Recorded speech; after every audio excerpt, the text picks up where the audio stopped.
বিকেলে মৃদু বাতাস বইছে, সারাদিন আকাশ মেঘাচ্ছন্ন, যেন বৃষ্টি নামার প্রতীক্ষায়। হৃদয়পুর রেল স্টেশনে ব্যস্ততায় ভরা, শত শত মানুষের কোলাহলে মিশে 5 জন তরুণ তরুণী আলাদা করে চোখে পড়ে। তাদের বয়স 19 থেকে 20-র মধ্যে, কলেজ পড়ুয়া। পোশাক আশাক বোঝাই যায় তারা আভিজাত্য পরিবারের সন্তান। 3 জন ছেলে আর 2 জন মেয়ে। মেয়েদের নাম হিয়া আর সারা। ছেলেরা আবির, সোহান এবং হিমু। হিয়া খুব চঞ্চল, হিমু সব সময় ক্যামেরা হাতে ছবি তোলে, আর আবির নতুন নতুন গল্পের খোঁজে মগ্ন থাকে। সোহান একটু দুষ্টু, তার দুষ্টুমির কারণেই প্রায়ই বিপদে পড়ে, এমনকি পাবলিকের হাতে মারও খায়। সারা খুবই নম্র, ভদ্র আর সৌজন্যের সবাইকে মুগ্ধ করে। আবির মনে মনে তাকে পছন্দ করে, তবে তা প্রকাশ করেনি। তাদের কলেজ ছুটিতে সারার গ্রামের বাড়ি ঘুরতে যাচ্ছে, তবে আবিরের উদ্দেশ্য আলাদা, নতুন এক ভালোবাসার গল্প খুঁজে পাওয়া। হিয়া চারপাশ ভালোভাবে দেখে নিয়ে বিরক্ত নিয়ে বলল, হিমু আর সোহান কোথায় গেল? সারা জবাব দিল, কোথায় থাকবে, হয়তো কোনো প্রেমিক প্রেমিকার পিছু নিয়ে বেড়াচ্ছে।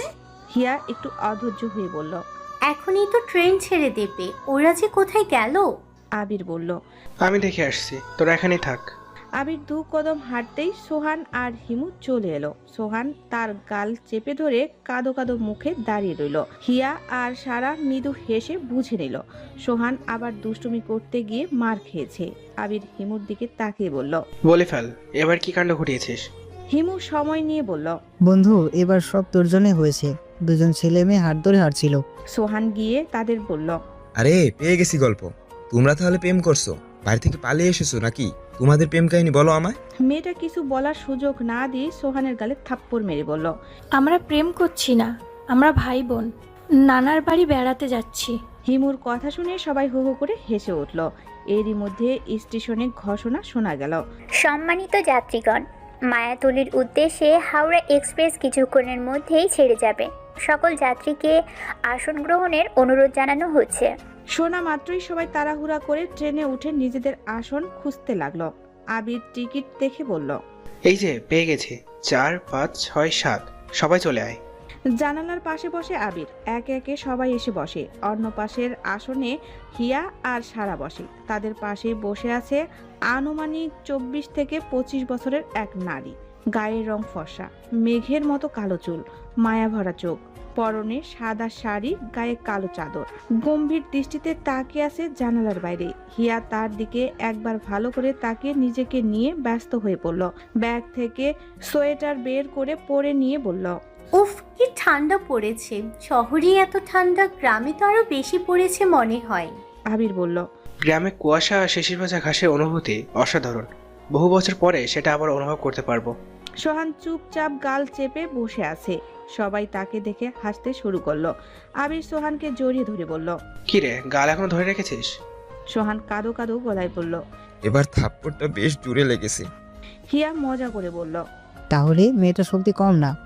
এরই মধ্যে হিমু ক্যামেরায় ছবি দেখতে দেখতে বলল, আচ্ছা আবির, এবার তোর কি ধরনের প্রেমের গল্প পছন্দ বলতো? আবির একটু থেমে বলল, তোর কি পূর্ণাময়ী গল্পটা মনে আছে? মাহির ভালোবাসা সবাইকে মুগ্ধ করেছিল। পূর্ণার মৃত্যুর পর মাহি আমৃত্যু তার কবরের পাশে কাটিয়েছিল। এমন গল্প লিখতে চাই যেখানে থাকবে আমৃত্যুর ভালোবাসা। সারা হাসতে হাসতে বলল, ভাই, তুমি পাগল নাকি? এই যুগে এমন ভালোবাসা কোথাও পাওয়া যায়? সবাই মজার ছলে হেসে কথা বলছে। হঠাৎ পাশের নারী, যিনি এতক্ষণ চুপচাপ ছিলেন, কর্কশ গলায় বললেন, এটা কি চায়ের দোকান নাকি? এত হাসাহাসি কেন? টিকিট কেটে ট্রেনে উঠেছি শান্তিতে ঘুমানোর জন্য, তোমাদের আড্ডা শোনার জন্য নয়। তার কথায় সবাই চুপ হয়ে গেল, কিন্তু মুহূর্তের মধ্যেই আবারও জোরে হেসে উঠল।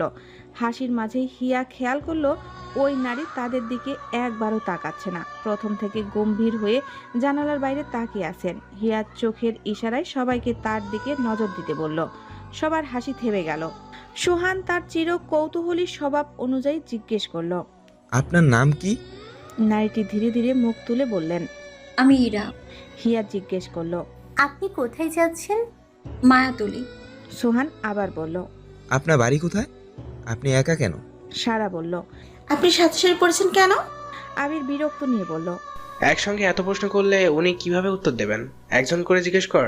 হিয়া বলল, ঠিক আছে, আমি বলি আপনার ছেলে মেয়ে কোথায়? ইরা মৃদু হাসি দিয়ে বললেন। আমি বিয়ে করিনি।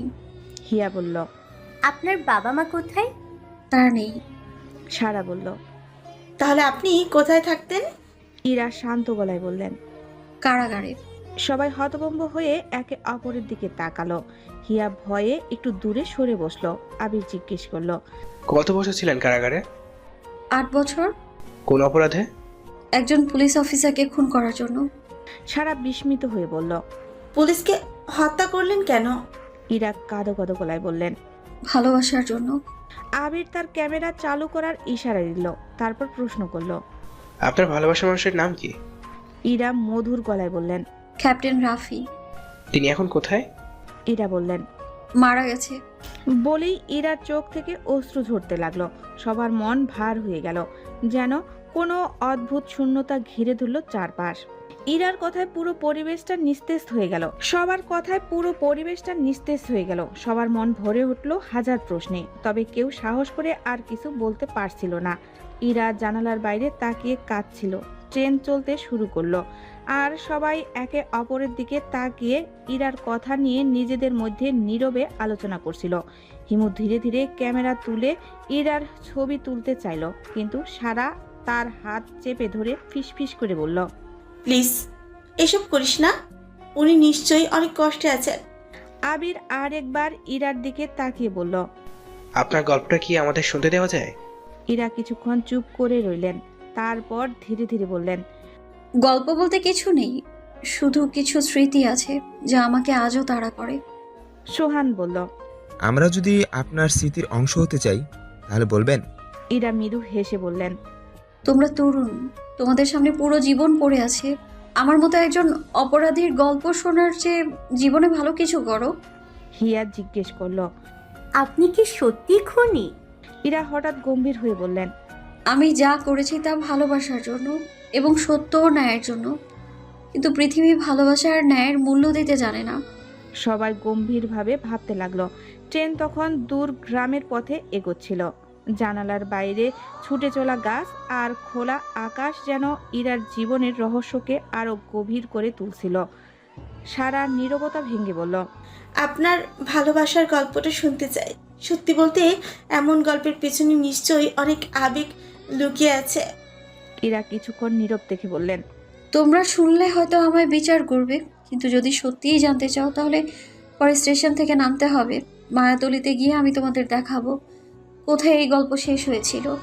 সবাই বিস্মিত হয়ে একে অপরের দিকে তাকালো। হিমু বলল। তাহলে তো এই সফরটা আরো মজার হবে। আবির একটু গম্ভীর হয়ে বলল। মজার না হিমু, বরং কিছু নতুন গল্পের সন্ধান হবে। ইরা চোখ বন্ধ করে গভীর শ্বাস নিলেন। ট্রেনের ছুটে চলা শব্দের সঙ্গে যেন তার অতীত জীবনের ঘটনাগুলো আবারও তার সামনে ভেসে উঠছিল।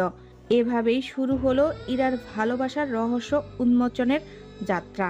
8 বছর পূর্বে রোড নং 22 শহরের এক ছোট্ট গলি, যেখানে জীবিকার সন্ধানে গ্রাম থেকে আসা মানুষ আশ্রয় খুঁজে নেয়। অন্য জায়গার তুলনায় এই গলিতে থাকা খরচ কিছুটা সাশ্রয়ী, তাই এখানে সব শ্রেণীর মানুষের বসবাস। এই গলির অন্যতম কেন্দ্রবিন্দু হলো আকবর ভাইয়ের চায়ের দোকান। দোকানটি আড্ডা, জুয়া আর নানান কর্মকাণ্ডের প্রাণকেন্দ্র। দোকানের পাশে একটি বাইকের উপর হেলান দিয়ে শুয়ে আছে একজন যুবক। তার দুই পাশে দুইজন বসে আছে বাইকে। ডান পাশের যুবকের নাম বাবুল আর বাম পাশের জন শীতল। তাদের মাঝখানে যার অবস্থান সে হলো ক্যাপ্টেন আরিফ, তবে সে কোনো জাহাজের ক্যাপ্টেন নয়। এই গলির অধিপতি সে, রোড নং 22-এর ক্যাপ্টেন। তার রাজত্বে চলে চাঁদাবাজি, নারীদের ইফটিজিং আর অপরাধমূলক কর্মকাণ্ড। যা কিছু একবার তার নজরে আসে সেটাই যেন তার একান্ত সম্পত্তি হয়ে যায়। বাবুল উচ্চ স্বরে বলে ওঠে। আকবর, কতক্ষণ ধরে বলছি ক্যাপ্টেনের জন্য 1 কাপ চা লাগবে। আকবর তৎক্ষণাৎ জবাব দিল। দিচ্ছি ভাই, ক্যাপ্টেনের জন্য স্পেশাল চা বানাচ্ছি। বাবুল ধমক দিয়ে বলল। তাড়াতাড়ি দে। ঠিক তখনই একটি ট্রাক এসে থামলো। ট্রাকের শব্দে গলির সাধারণ কোলাহল মুহূর্তের জন্য থেমে গেল। সবাই অবাক দৃষ্টিতে তাকিয়ে দেখলো ট্রাকটি বোঝাই করা আসবাবপত্রে ভরা। দেখে স্পষ্ট বোঝা গেল গলিতে নতুন ভাড়াটিয়া এসেছে। আকবর ভাইয়ের দোকানে বসা আড্ডারত লোকজন একে অপরের দিকে প্রশ্নবোধক দৃষ্টিতে তাকালো। বাবুল, শীতল আর রাফি একসঙ্গে বাইক থেকে উঠে বসলো। তাদের কৌতূহলী চোখ নতুন ভাড়াটের দিকে নিবদ্ধ হলো। বাবুল কটাক্ষের ভঙ্গিতে বলল, দেখি কে এলো আমাদের এলাকায়। রাফি বাইকের উপর হাত রেখে বসে গম্ভীর কণ্ঠে বলল, নতুন কেউ এলে আগে আমাদের জানাতে হয়, এবার দেখবো এরা কেমন লোক। এদিকে ট্রাক থেকে একে একে আসবাবপত্র নামানোর কাজ শুরু হলো। কিছুক্ষণ পর একটি পরিবারের সদস্যদের দেখা গেল। একজন মধ্যবয়সী পুরুষ, একজন নারী আর তাদের সঙ্গে একটি মেয়ে। মেয়েটি হালকা রঙের সালোয়ার কামিজ পরা, মাথায় আঁচল, চেহারায় অদ্ভুত এক দৃঢ়তা। রাফি মেয়েটির দিকে তাকিয়ে এক মুহূর্তের জন্য থমকে গেল, কিন্তু পরক্ষণেই নিজেকে সামলে নিয়ে বলল, গলিতে নতুন শিকার এলো মনে হচ্ছে, দেখা যাক কতটা সাহস নিয়ে এখানে এসছে। গলির পরিবেশ একদম থমথমে হয়ে গেল। সবার নজর নতুন ভাড়াটিয়ার দিকে, আর রাফির চোখ যেন ঠিক মেয়েটির দিকে আটকে রইল। মেয়েটির নাম ইরা। তার চোখে স্পষ্ট অনিশ্চয়তা আর আশঙ্কার ছাপ। বাবার হাত ধরে চারিদিকে ভয়ে ভয়ে তাকাচ্ছে। এমন অপরিচিত এবং সংকুচিত পরিবেশে সে আগে কখনো বড় হয়নি। যে মেয়ে রাজকীয় প্রাসাদে আরামে আয়েসে বেড়ে উঠেছে, তার জন্য এই ছোট গলির অস্বস্তিকর পরিবেশ যেন অসহনীয়। ইরার মা জাহানারা বেগম এক গম্ভীর দীর্ঘ নিঃশ্বাস ফেলে বললেন, এইখানে কিভাবে থাকবো? এমন পরিবেশ তো কখনো বাস করিনি। 15 রুমের রাজপ্রাসাদে ছিলাম, আর আজ এই এক ছোট্ট গলি। আমাদের এই দুর্দশা সহ্য করা যাচ্ছে না। আহমেদ সাহেব, যিনি একসময় শহরের নামকরা ব্যবসায়ী ছিলেন, এখন মুখ নিচু করে দাঁড়িয়ে, ব্যর্থতার ভারে ক্লান্ত তার চোখ। গলির অপরিচ্ছন্ন পরিবেশের দিকে তাকিয়ে ধীরে ধীরে বললেন, এখানেই থাকতে হবে, কিছু করার নেই। ব্যাংকের ঋণ সবকিছু শেষ করে দিয়েছে। যতই কঠিন হোক, এখান থেকে আবার শুরু করতে হবে। ইরা বাবার মুখের দিকে তাকিয়ে বলার কিছুই নেই। তার অভ্যস্ত জীবন থেকে এত বড় পরিবর্তন তাকে হতবাক করে দিয়েছে। ছোটগুলির প্রতিটি চোখ যেন তাদের দিকে সন্দেহ আর কৌতূহল নিয়ে তাকিয়ে আছে। আর কিছুটা দূরে বাইকের পাশে দাঁড়িয়ে রাফি গম্ভীর দৃষ্টি নিয়ে ইরার প্রতিটি পদক্ষেপ অনুসরণ করছে। বাবুল রাফির দিকে তাকে মুস্কি হেসে বলল, ক্যাপ্টেন, আপনার তো মনে হয় ভালো লেগে গেছে। রাফি চোখ না সরিয়ে উত্তর দিল, মায়াবরী এক পরী, তার চেহারা এমন এক মাধুর্য যা চোখকে আটকে দেয়। আমার হৃদস্পন্দন যেন থেমে গিয়ে বেড়ে চলছে। তার কণ্ঠে অদ্ভুত এক গভীরতা। এই প্রথমবার রাফি এমন মুগ্ধতায় ডুবে গেছে। গলির প্রভাবশালীর মানুষটি যেন মেয়েটির উপস্থিতিতে মুহূর্তের জন্য নিজের অস্তিত্ব ভুলে গেছে। রাফির কথায় বাবুল ও শীতল একে অপরের দিকে তাকে মুস্কি হেসে উঠল। তারা জানতো রাফি কখনো কোনো কিছু বা কাউকে এত গুরুত্ব দিয়ে দেখে না, কিন্তু আজ যেন কিছু একটা বদলে গেছে। ইরা তখনও চারপাশে ভয়ে ভয়ে তাকাচ্ছে। নতুন পরিবেশের অপরিচ্ছন্নতা, মানুষের কৌতূহলী চোখ আর গলির অপরিচ্ছন্নতার গন্ধ সবকিছু তাকে যেন আরো অস্বস্তিতে ফেলে দিচ্ছে। তার মা জাহানারা বেগম অস্থির ভঙ্গিতে বললেন, আমাদের জিনিসগুলো নামাতে বলো আহমেদ, এখানে দাঁড়িয়ে থাকলে হবে না। আহমেদ সাহেব চুপচাপ মাথা নত করে ট্রাকের ড্রাইভারকে নির্দেশ দিলেন। একজন দিনমজুর এগিয়ে এসে তাদের মালপত্র নামাতে শুরু করলো। জিনিসপত্র নামানোর শব্দে গলির লোকদের কৌতূহল আরো বেড়ে গেল। এই সময় রাফি বাইক থেকে ধীরে ধীরে উঠে দাঁড়ালো। তার চোখ এখনো ইরার উপর আটকে। সে বাবুলের দিকে ইশারা করে বলল, চল দেখা যাক নতুন ভাড়াটিয়ার আমাদের সম্পর্কে কতটা জানে। বাবুল এবং শীতল তার সঙ্গে সঙ্গে হাঁটতে শুরু করলো। তারা ইরার পরিবারের দিকে এগিয়ে গেল। রাফি এক মুহূর্ত থেমে ইরার বাবার দিকে তাকে মৃদু গম্ভীর কণ্ঠে বলল, এই গলিতে নতুন কেউ এলে আমাদের আগে জানাতে হয়। আপনারা কোত্থেকে এসেছেন? আহমেদ সাহেব একটু দ্বিধাগ্রস্ত হয়ে বললেন, আমরা নতুন এসেছি, এখানে থাকতে চাই, আশা করি কোনো সমস্যা হবে না। রাফি তার ঠোঁটের এক রহস্যময় হাসি এনে বলল, এই গলিতে থাকতে হলে নিয়ম মানতে হয়, আর আমি রোড নং 22-এর ক্যাপ্টেন। এখানে আমার অনুমতি ছাড়া কিছু হয় না, আশা করি বুঝতে পারছেন। ইরা মাথা তুলে রাফির চোখে চোখ রাখলো। তার চোখে ভয়ের পরিবর্তে দৃঢ়তার ঝলক ফুটে উঠল। সে শান্ত কণ্ঠে বলল, আমরা এখানে থাকার জন্য এসেছি, আর আমরা কারো থেকে অনুমতি নিয়ে বাঁচতে শিখিনি। আশা করি সেটাও আপনারা বুঝতে পারবেন। ইরার এই সাহসী উত্তর রাফিকে এক মুহূর্তের জন্য স্তব্ধ করে দিল।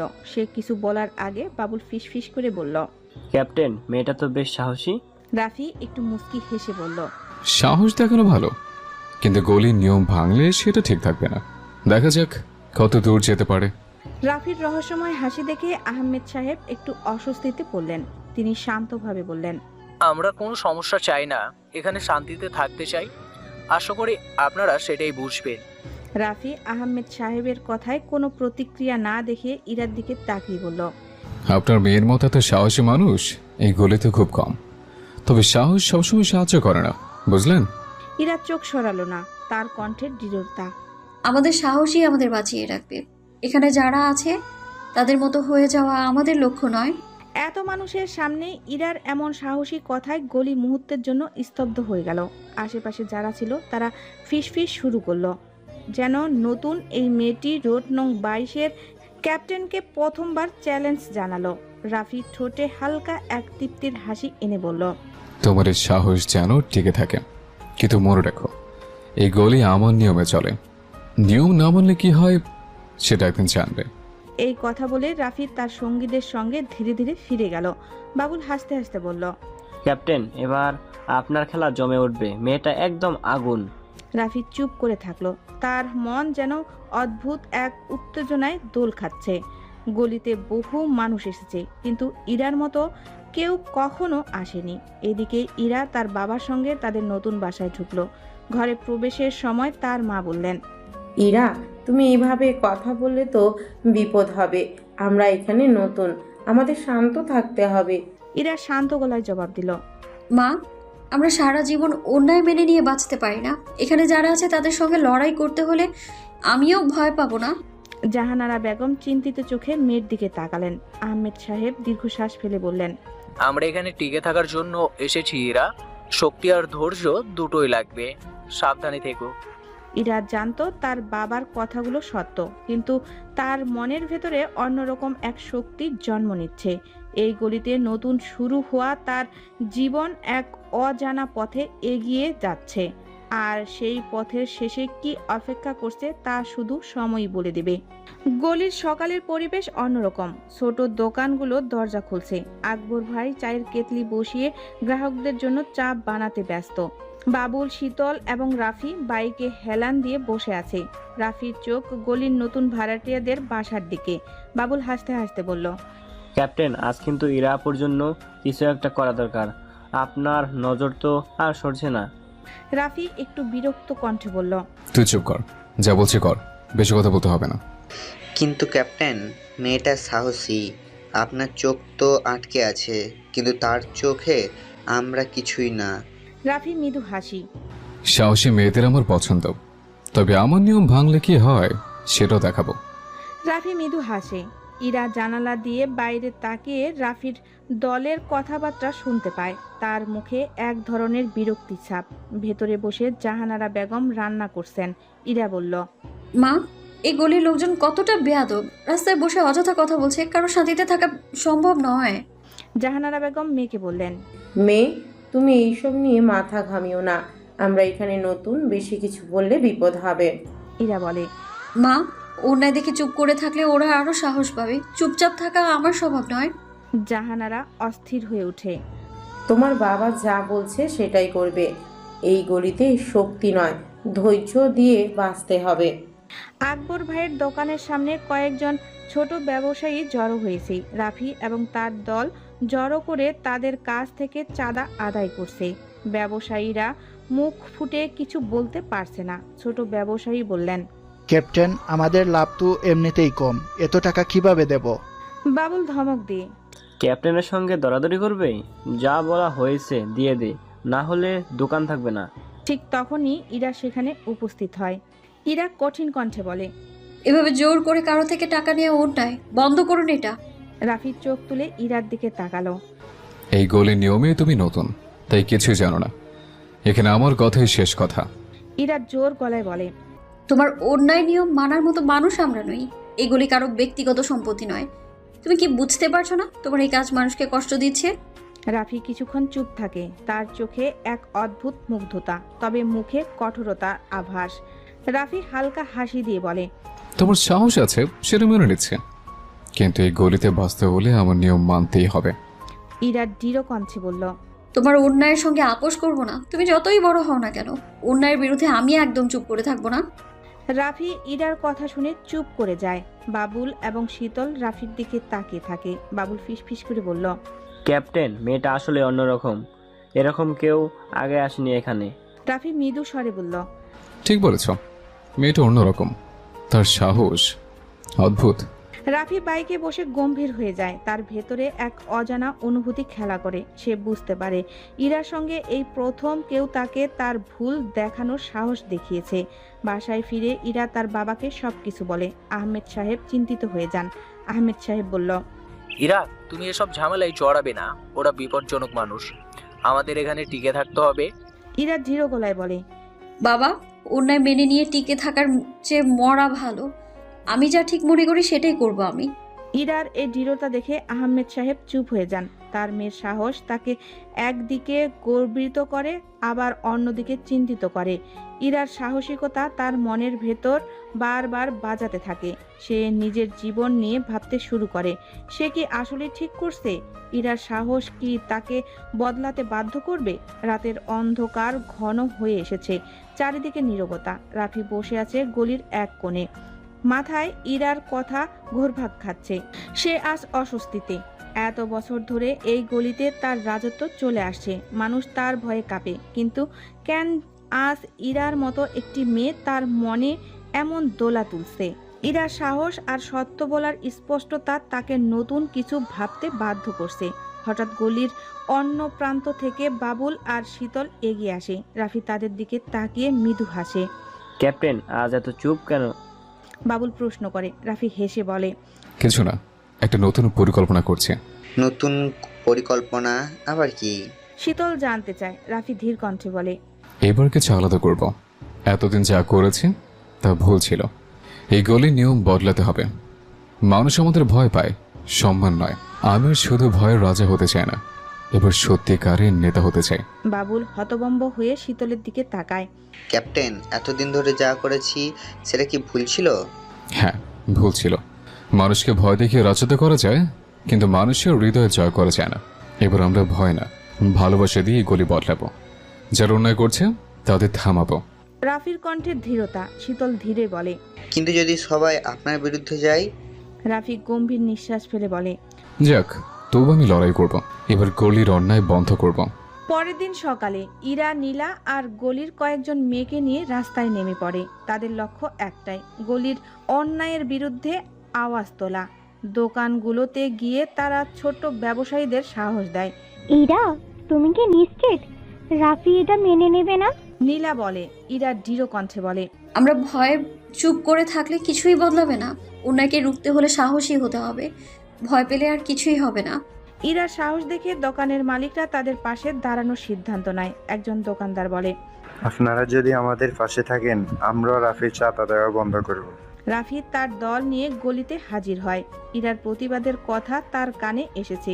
সে ধীর পায়ে ইরার দিকে এগিয়ে যায়। তোমার সাহস আমাকে অবাক করেছে ইরা। রাফি শান্ত গলায় বলে। ইরা তার দিকে তাকিয়ে বলে, তুমি কি চাও রাফি? আমাদের প্রতিবাদ বন্ধ করতে এসেছো? রাফি মৃদু হাসে। না, বরং তোমার কথা শুনে আমি ভাবলাম এবার নিজেকেও বদলাতে হবে। আমি চাই গলির অন্যায় বন্ধ হোক। তোমার মতো সাহসী একজন আমাকে এটা বুঝতে সাহায্য করেছে। তুমি কি সত্যি বদলাতে চাও, নাকি এটা তোমার নতুন কোনো চাল? ইরা সন্দেহ নিয়ে প্রশ্ন করে। চাল নয় ইরা, আমি চাই এই গলিতে সত্যি পরিবর্তন আসুক। এবার আমি গলির মানুষের পাশে দাঁড়াতে চাই, তবে এক শর্তে, তুমি আমার পাশে থাকবে। ইরা কঠিন চোখে তাকিয়ে বলে, তুমি যদি প্রমাণ করতে পারো যে সত্যি বদলেছো, আমি অবশ্যই পাশে থাকবো। তবে অন্যায়ের পথ ছাড়তে হবে। সাহস থাকলে দেখাও। সেই রাতেই রাফি তার দলকে ডেকে নির্দেশ দেয়, আজ থেকে এই গলিতে কোনো চাঁদা তোলা হবে না। আমরা গলির মানুষের পাশে দাঁড়াবো, তাদের ভয়ের কারণ হব না। অন্যায় করলে আমি শাস্তি দেব। গলির মানুষ এই পরিবর্তন দেখে অবাক হয়। রাফি নিজেই ব্যবসায়ীদের সাহায্য করছে, গলির সমস্যার সমাধানের চেষ্টা করছে। দূর থেকে ইরা এই পরিবর্তন দেখে, কিন্তু তার মনে একটাই প্রশ্ন, এই পরিবর্তন কি দীর্ঘস্থায়ী হবে? এদিকে গলির পুরনো শত্রুরা রাফির এই পরিবর্তনে ক্ষুব্ধ হয়। এক সন্ধ্যায় তারা গলিতে এসে চ্যালেঞ্জ ছড়ে। তুমি নাকি ভালো মানুষ হয়ে গেছো রাফি? শত্রুর দলের নেতা বলে। কিন্তু গলির রাজা হতে গেলে ভয় দেখাতে হবে। এবার আমরা এই গলি নেব। রাফি শান্ত গলায় বলে, এই গলিতে অন্যায় আর চলবে না। তোমরা যদি অন্যায় করতে চাও তবে আমাকে আর গলির মানুষকে পেরিয়ে যেতে হবে। শত্রুরা আক্রমণ করতে গেলে গলির মানুষ একত্রিত হয়ে রাফির পাশে দাঁড়ায়। রাফি দৃঢ় কণ্ঠে বলে, এই গলিতে এখন শুধু ন্যায়ের রাজত্ব চলবে। আমরা অন্যায়ের বিরুদ্ধে লড়াই করব। ইরা দূর থেকে দাঁড়িয়ে দেখে তার ঠোঁটে মৃদু হাসি ফুটে ওঠে। সে বুঝতে পারে রাফি সত্যি বদলে গেছে। রাফি আর ইরা একসঙ্গে কাজ করার সিদ্ধান্ত নেয়। গলির মানুষ নতুন জীবনের স্বপ্ন দেখতে শুরু করে। কিন্তু রাফির এই পরিবর্তন কি সত্যি স্থায়ী হবে? ইরা আর রাফির সম্পর্কই বা কোথায় গিয়ে দাঁড়াবে? গলির এক প্রান্তে ভোরের আলোর আভা ধীরে ধীরে ছড়িয়ে পড়ছে। নরম সূর্য কিরণ ধুলো মাখা রাস্তা এক রূপকথার রেখা এঁকে দিচ্ছে। ইরা, নীলা আর কয়েকজন সাহসী মেয়ে ছোট ছোট প্ল্যান কার্ড হাতে দৃঢ় পদক্ষেপে রাস্তায় নেমেছে। প্ল্যান কার্ডে জলজল করছে সাহসী লেখা, অন্যায়ের বিরুদ্ধে একসাথে, ভয়ে নয়, ন্যায়ের পথে এগিয়ে যায়। তাদের চোখে এক অপরাজয়ের দীপ্তি, সাহসের আগুন যেন ঠিকরে বেরোচ্ছে সেই দৃষ্টিতে। দূর থেকে রাফি তাদের দেখছে, নীরব, স্থির, অদ্ভুত এক কোমলতায় ছোঁয়া তার কঠিন চোখের গভীরে। বাবুল বিস্ময়ে ভ্রু কুঁচকে বলল, ক্যাপ্টেন, এ কি দেখছি? মেয়েরা আবার রাস্তায় নেমেছে, প্রতিবাদ করছে। শীতল চিন্তার ভাস কপালে, গলার স্বর অস্বস্তি। ওরা কি আমাদের বিরুদ্ধেই দাঁড়িয়েছে? রাফি কোনো উত্তর দেয় না। তার দৃষ্টি ধীরে ধীরে স্থির হয় ইরার উপর। সে নিঃশব্দে এগিয়ে আসে, চোখে মিশ্রিত কোমলতা আর অনিবর্জনীয় এক রোদের প্রতিফলন। রাফি নরম শান্ত স্বরে বলে, যেন কথাগুলো হৃদয়ের গভীর থেকে উঠে আসছে।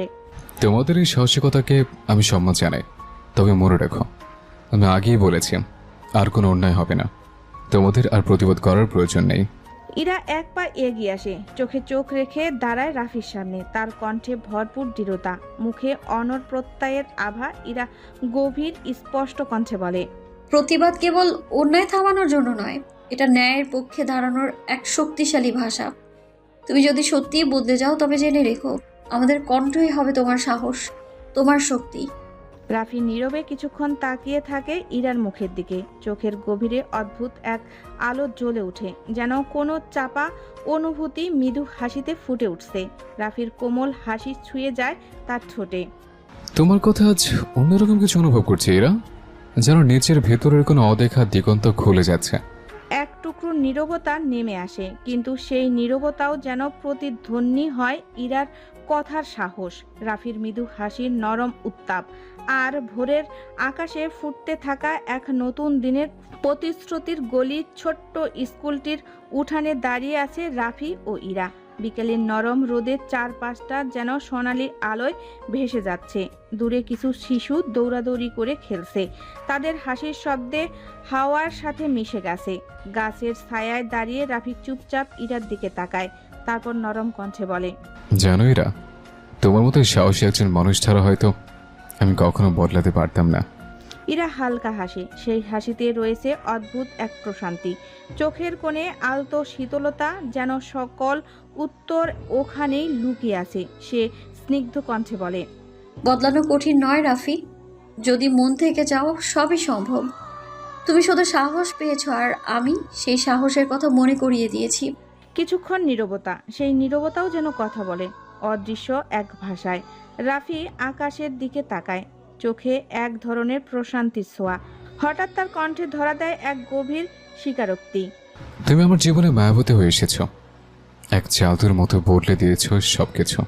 ইরা অবাক হয়, রাফির চোখে একবার তাকায়, তারপর তার ঠোঁটে ফুটে ওঠে এক মৃদু হাসি। সেই হাসিতে লুকিয়ে থাকে না বলা অনেক কথা। মায়াবতী হওয়া সহজ নয় রাফি, তবে যদি আমরা একসাথে থাকি হয়তো সত্যিই নতুন কিছু গড়ে তুলতে পারবো। দুজনের চোখে চোখ পড়ে, সেই দৃষ্টিতে আটকে থাকে না বলা হাজার কথার প্রতিচ্ছবি। হালকা বাতাসে ইরার চুল উড়ে যায়। রাফি অন্যমনস্কভাবে সেই চুল সরিয়ে দেয় ইরার কপাল থেকে। মুহূর্তটি থেমে থাকে, সময়ের গতি যেন স্থির হয়ে যায়। রাফি ফিসফিস করে বলে, শুধু নতুন কিছু নয় এরা, তোমার সাথে থাকলেই মনে হয় আমি নিজেকে নতুনভাবে খুঁজে পাই। ইরার চোখে জল চিকচিক করে ওঠে, কিন্তু সেই জলের মধ্যেও রয়েছে এক ধরনের উষ্ণতা। সে নিচু গলায় বলে, তোমার খুঁজে পাওয়ার গল্পে যদি আমি থাকতে পারি সেটাই আমার জন্য সবচেয়ে বড় প্রাপ্তি। চারপাশের শিশুরা তখনও হাসছে, দৌড়াচ্ছে, কিন্তু ইরা আর রাফির জন্য পৃথিবী যেন থেমে গেছে ঠিক এই মুহূর্তে। নীরবতার সেই মুহূর্ত যেন সময়ের ফাঁকে আটকে থাকে। ইরা আর রাফি একে অপরের চোখে তাকিয়ে থাকে কিছুক্ষণ। কোনো শব্দ নেই, শুধু অনুভূতির এক গভীর স্রোত বইছে তাদের মাঝখানে। তারপর হঠাৎই এক শিশুর হাসির শব্দ সেই নীরবতা ভেঙে দেয়। ইরা নরম করে হাসে, সেই হাসিতে লুকিয়ে থাকে শীতল এক প্রশান্তি, যেন হৃদয়ের গোপন ভাষা। রাফি দৃষ্টি সরিয়ে নেয় আকাশের দিকে, যেখানে বিকেলের সোনালি আভা মিলিয়ে যাচ্ছে নরম নীল আকাশে। তার কণ্ঠে আসে একদম সৎস্বর, যেন কোনো ভার হালকা করে দেওয়ার চেষ্টা। জীবন অনেক কিছু হারিয়েছে, কিন্তু স্কুল, এই ছোট্ট শিশুদের হাসি আর তোমার সাথে থাকা, এটা আমাকে নতুনভাবে বাঁচতে শিখিয়েছে। ইরা চুপচাপ শোনে, তারপর ধীরে ধীরে বলে, বাঁচতে শেখার জন্য বড় কিছু লাগে না রাফি, শুধু সত্যিকারের অনুভূতি আর সেই অনুভূতিগুলোকে ধরে রাখার ইচ্ছেই যথেষ্ট। রাফি তার দিকে তাকায়, চোখে ধরা পড়ে এক অদ্ভুত কোমলতা। ইরার কথাগুলো যেন তার হৃদয়ের ভেতরে গিয়ে বসে। কিছুক্ষণের জন্য দুজনেই চুপচাপ দাঁড়িয়ে থাকে, সময়ের গতি যেন ধীর হয়ে আসে। এরপরই ইরা সামনের দিকে এগিয়ে যায়, ছোট্ট একটি শিশুকে কোলে তুলে নেয়। শিশুটি খিলখিল করে হাসে, সেই হাসির শব্দ চারপাশের বাতাস ভরে দেয় উষ্ণতায়। ইরা পেছনে ফিরে রাফির দিকে তাকায়, তার চোখে দৃঢ় আভা, একটি অদৃশ্য প্রতিশ্রুতি। যদি ভালোবাসা কোনো রং হতো রাফি, তবে সেটার রং হতো এই ছোট্ট শিশুদের হাসির মতো, সরল আর উজ্জ্বল। রাফি আর কিছু বলে না, শুধু দাঁড়িয়ে থাকে। তার হৃদয়ের গভীরে এক নতুন অনুভূতির জন্ম নিচ্ছে, নির্ভরতা, প্রশান্তি আর ভালোবাসা। সেদিন বিকেলের শেষ রোদের আলোয় ইরা আর রাফির হৃদয়ের বোনা হয় এক অনিবর্জনীয় গল্পের সূচনা। ভালো লাগা, ভালোবাসা আর অসম্পূর্ণ কথার ফাঁকে তৈরি হয় এক নতুন অধ্যায়। গোধূলির সোনালির আভায় আকবরের ছোট চায়ের দোকানটি যেন নরম আলোয় জ্বলজ্বল করছে।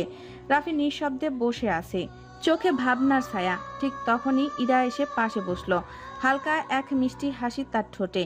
আকবর নীরবে এগিয়ে দিল এক কাপ ধোয়া ওঠা চা, যেন কাপের উষ্ণতায় ছড়িয়ে পড়েছে তাদের হৃদয়ের অন্তরস্থলের। ইরা নরম স্বরে বলল, সবকিছু এখন কত শান্ত, কত সুন্দর। ধন্যবাদ তোমায় রাফি, তুমি নিজেকে বদলে দিয়েছো এই মানুষগুলোকেও। রাফি ইরার চোখের গভীরে তাকিয়ে মৃদু হাসল, তার কণ্ঠে এক অব্যক্ত কোমলতা ভেসে উঠল। সবকিছু তোমার জন্য ইরা, তুই না থাকলে আমি কি এতটা সুন্দর হতে পারতাম? গোধূলির আকাশ তখন সোনালি রঙে রাঙানো, চারপাশে হালকা নরম আলো আর ঠান্ডা হাওয়ায় মৃদু স্পর্শ। চায়ের কাপ থেকে ধোয়া উঠে মিশে যাচ্ছে সেই আবসা আলোয়। রাফি কিছুটা দ্বিধা নিয়ে ইরার দিকে তাকালো, চোখে ভয় আর সাহসে এক অদ্ভুত মিলেমিশে। ইরার চোখে ছিল প্রশান্তির ছায়া, যেন সে অপেক্ষা করছে কোনো অজানা কথার জন্য। রাফি হঠাৎ নীরবতা ভেঙে বলল, কণ্ঠে হালকা কম্পন, ইরা, আমি তোমায় কিছু বলতে চাই। অনেকদিন ধরে এই কথাটা আমার হৃদয়ে আটকে আছে। ইরা অবাক হয়ে রাফির দিকে তাকালো, চোখে এক চিলতে কৌতূহল। রাফি গম্ভীর শ্বাস নিয়ে চোখ নামিয়ে রাখলো কয়েক মুহূর্ত, তারপর ইরার চোখে চোখ রাখলো। প্রথম দিন থেকে তোমাকে ভালো লাগে, হয়তো হয়তো তোমার প্রেমে পড়েছে। কথাগুলো যেন হাওয়ায় ভেসে রইল, চারপাশের নীরবতাও থমকে গেল সেই মুহূর্তে। ইরার চোখে দৃঢ় বিস্ময়, তারপর ধীরে ধীরে ফুটে উঠল এক শান্ত হাসি। চায়ের কাপের ধোয়ার মতোই হালকা উষ্ণতা ছড়িয়ে পড়ল তাদের দুজনের মধ্যে, নির্বাক অথচ হৃদয়জোড়া কথায় পূর্ণ। রাফির কথাগুলো শেষ হওয়ায় তার চারপাশে এক ধরনের নীরবতা নেমে এলো, দূরে কোনো পাখির ডানার ঝাপটানোর গোধূলির আকাশে মিলিয়ে গেল। আর হালকা বাতাসে যেন রাফির হৃদয়ের উত্তেজনাকে আরো জাগিয়ে তুলল। তার বুকের ধকভক শব্দ যেন নিজ কানে শুনতে পাচ্ছিল। ইরা কিছুক্ষণ চুপ করে রইল, চোখ নামিয়ে চায়ের কাপের ধোয়ার নিজের ভাবনাগুলো খুঁজতে চেষ্টা করলো। তারপর ধীরে ধীরে রাফির দিকে তাকালো। চোখের সেই গভীরে ছিল এক অদ্ভুত প্রশান্তি, ছিল না কোনো অবাক হওয়া বা অস্বস্তি, শুধু এক শান্ত স্বীকারোক্তি। একটি নরম মৃদু হাসি ফুটে উঠল ইরার ঠোঁটে। সে বলল, রাফি, আমি কখনো ভাবিনি তুমি এভাবে বলবে, কিন্তু জানো, তোমার বদলে যাওয়া, তোমার সরলতা আর এই নির্ভেজাল ভালোবাসা, এসবই আমায় ছুঁয়ে গেছে। রাফির দৃষ্টি অবিশ্বাসের ঝলকে উঠল। ইরার কণ্ঠে একটু উষ্ণতা, যা তার হৃদয়ের আশার প্রদীপ জ্বালিয়ে দিল। আমি জানি না প্রেম ঠিক কেমন হয়, ইরা আবার বলল, কিন্তু তোমার পাশে থাকলে এক ধরনের শান্তি পাই, হয়তো সেটাই ভালোবাসার শুরু। রাফির ঠোঁটে ফুটে উঠল এক নিঃশব্দ হাসি, চোখের জল ভিজে উঠল অজান্তেই। গোধূলির সেই নরম আলোতে তাদের মুখ দুটি উজ্জ্বল হয়ে উঠল, যেন আকাশের শেষ রংটুকুও সাক্ষী থাকলো এক নারীর প্রেমের গল্পের। চায়ের দোকানের সেই উষ্ণ সন্ধ্যা হয়ে থাকলো তাদের জীবনের এক অমূল্য স্মৃতি, যেখানে ভালোবাসার কোনো জটিলতা গল্প নয়, শুধু দুটি হৃদয়ের সহজ সুন্দর মিলন। ইরা কলেজের ক্লাস করছে আর রাফি বাইকে বসে বাইরে অপেক্ষা করছে। জানালা দিয়ে ইরার দিকে তাকিয়ে ইশারায় বলল, তাড়াতাড়ি আসো। ইরা একটা ছোট কাগজে লিখে ছুঁড়ে দিল, স্যার ক্লাসে বের হতে পারবো না, তুমি চলে যাও। কিন্তু রাফি নাসরবান্দা, সে ইরাকে না নিয়ে ফিরবে না, তাই কৌশল করলো। ক্লাসরুমে ঢুকে আতঙ্কিত মুখে বলল, স্যার জলদি বের হন, কলেজে আগুন লেগেছে। সবাই তাড়াহুড়া করে বেরিয়ে পড়ল। এই সুযোগে রাফি ইরার হাত ধরে বাইকে তুলে নিল। তারপর রাফি আর ইরা নদীর পাড়ে বসে অনেকক্ষণ চুপচাপ কাটালো। দুজনের মধ্যে কোনো কথা না হলেও চুপ থাকা থেকেও এক অন্যের শান্তি ছিল। নদীর স্রোত, চারপাশের প্রকৃতি আর একে অপরের উপস্থিতি, সব কিছু যেন মুহূর্তটিকে আরো বিশেষ করে তুলছিল। ইরা হঠাৎ বলল, তোমার এসব মজা করা ভালো লাগে? রাফি মুস্কি হেসে বলল, তোমার হাসি দেখতে ভাল লাগে, তাই কিছু করতে হয়। ইরা একটু লাজুক হাসি দিল, তারপর বলল, তুমি কি জানো, কখনো কখনো তুমি খুব পাগল আর অবাক করতে। রাফি তার দিকে তাকিয়ে বলল, পাগল হতে তো লাগবে যখন প্রয়োজন পাশে থাকে। ইরা চোখ মুছে বলল, তোমার কাছ থেকে এইসব কথা কখনো আশা করিনি, কিন্তু সত্যি তোমার জন্য একদম বদলে গিয়েছি। রাফি বলল, তুমি কি বদলালে? নিজেকে পরিবর্তন করলাম তো আমি। ইরা অভিমানী স্বরে বলল, সে কি কথা, ক্লাস ফাঁকি দিয়ে এখানে বসে আছি, এটা কি বদলানো না? রাফি বলল, হ্যাঁ তাই তো। নদীর পাড়ে বসে ইরা আর রাফি একে অপরকে গভীরভাবে দেখে চলছিল। বাতাসের মৃদু স্নিগ্ধতা ছিল, আর পানির স্রোতে যেন তাদের কথাগুলো শোনার চেষ্টা করছিল। ইরা মাথা নিচু করে বলল, তুমি জানো, তোমার সঙ্গে থাকলে পৃথিবীটা যেন থেমে যায়। রাফি মৃদু হাসলো, তারপর ইরার চোখের দিকে তাকিয়ে বলল, তুমি কাছে থাকলে পৃথিবীও হারিয়ে যায়, আমি শুধু তোমার কাছে হারিয়ে যেতে চাই। ইরা একটু লজ্জিত হয়ে বলল, তোমার এমন কথা শুনে আমি অবাক হয়ে যাই, কখনো ভাবিনি তুমি আমাকে এভাবে অনুভব করবে। রাফি ইরার হাত ধরে বলল, আমি জানি পৃথিবীর সব কিছু বদলে যাবে, কিন্তু আমি তোমাকে কখনো হারাতে চাই না। তুমি আমার জীবনের সবচেয়ে সুন্দর কাহিনী, যা আমি কখনো শেষ করতে চাই না। ইরা তার হাত মৃদু করে চাপলো। তোমার সঙ্গে কাটানো প্রতিটা মুহূর্ত যেন এক অসাধারণ স্বপ্ন রাফি। রাফি এবার আরো কাছে বসে বলল, তুমি শুধু আমার জীবনে নাও, তুমি আমার হৃদয়ের সঙ্গে। তোমার হাসি দেখলে আমার দিনটা সম্পূর্ণ হয়ে যায়। ইরা ধীরে ধীরে চোখ তুলে রাফির দিকে তাকালো। তুমি কি জানো, আমি যদি তোমার হাত ধরে চলতে পারি, তবে আমার পথটাও সঠিক মনে হয়। রাফি একে অপরকে ছুঁয়ে, তোমার ভালোবাসা ছাড়া আমি কিছুই না, তুমি আমার পৃথিবী। সেদিন নদীর পাড়ে বসে ইরা আর রাফি একে অপরকে আরো কাছে অনুভব করলো। তাদের মাঝে ভালোবাসার প্রতিটি মুহূর্ত যেন আরো শক্তিশালী হয়ে উঠল।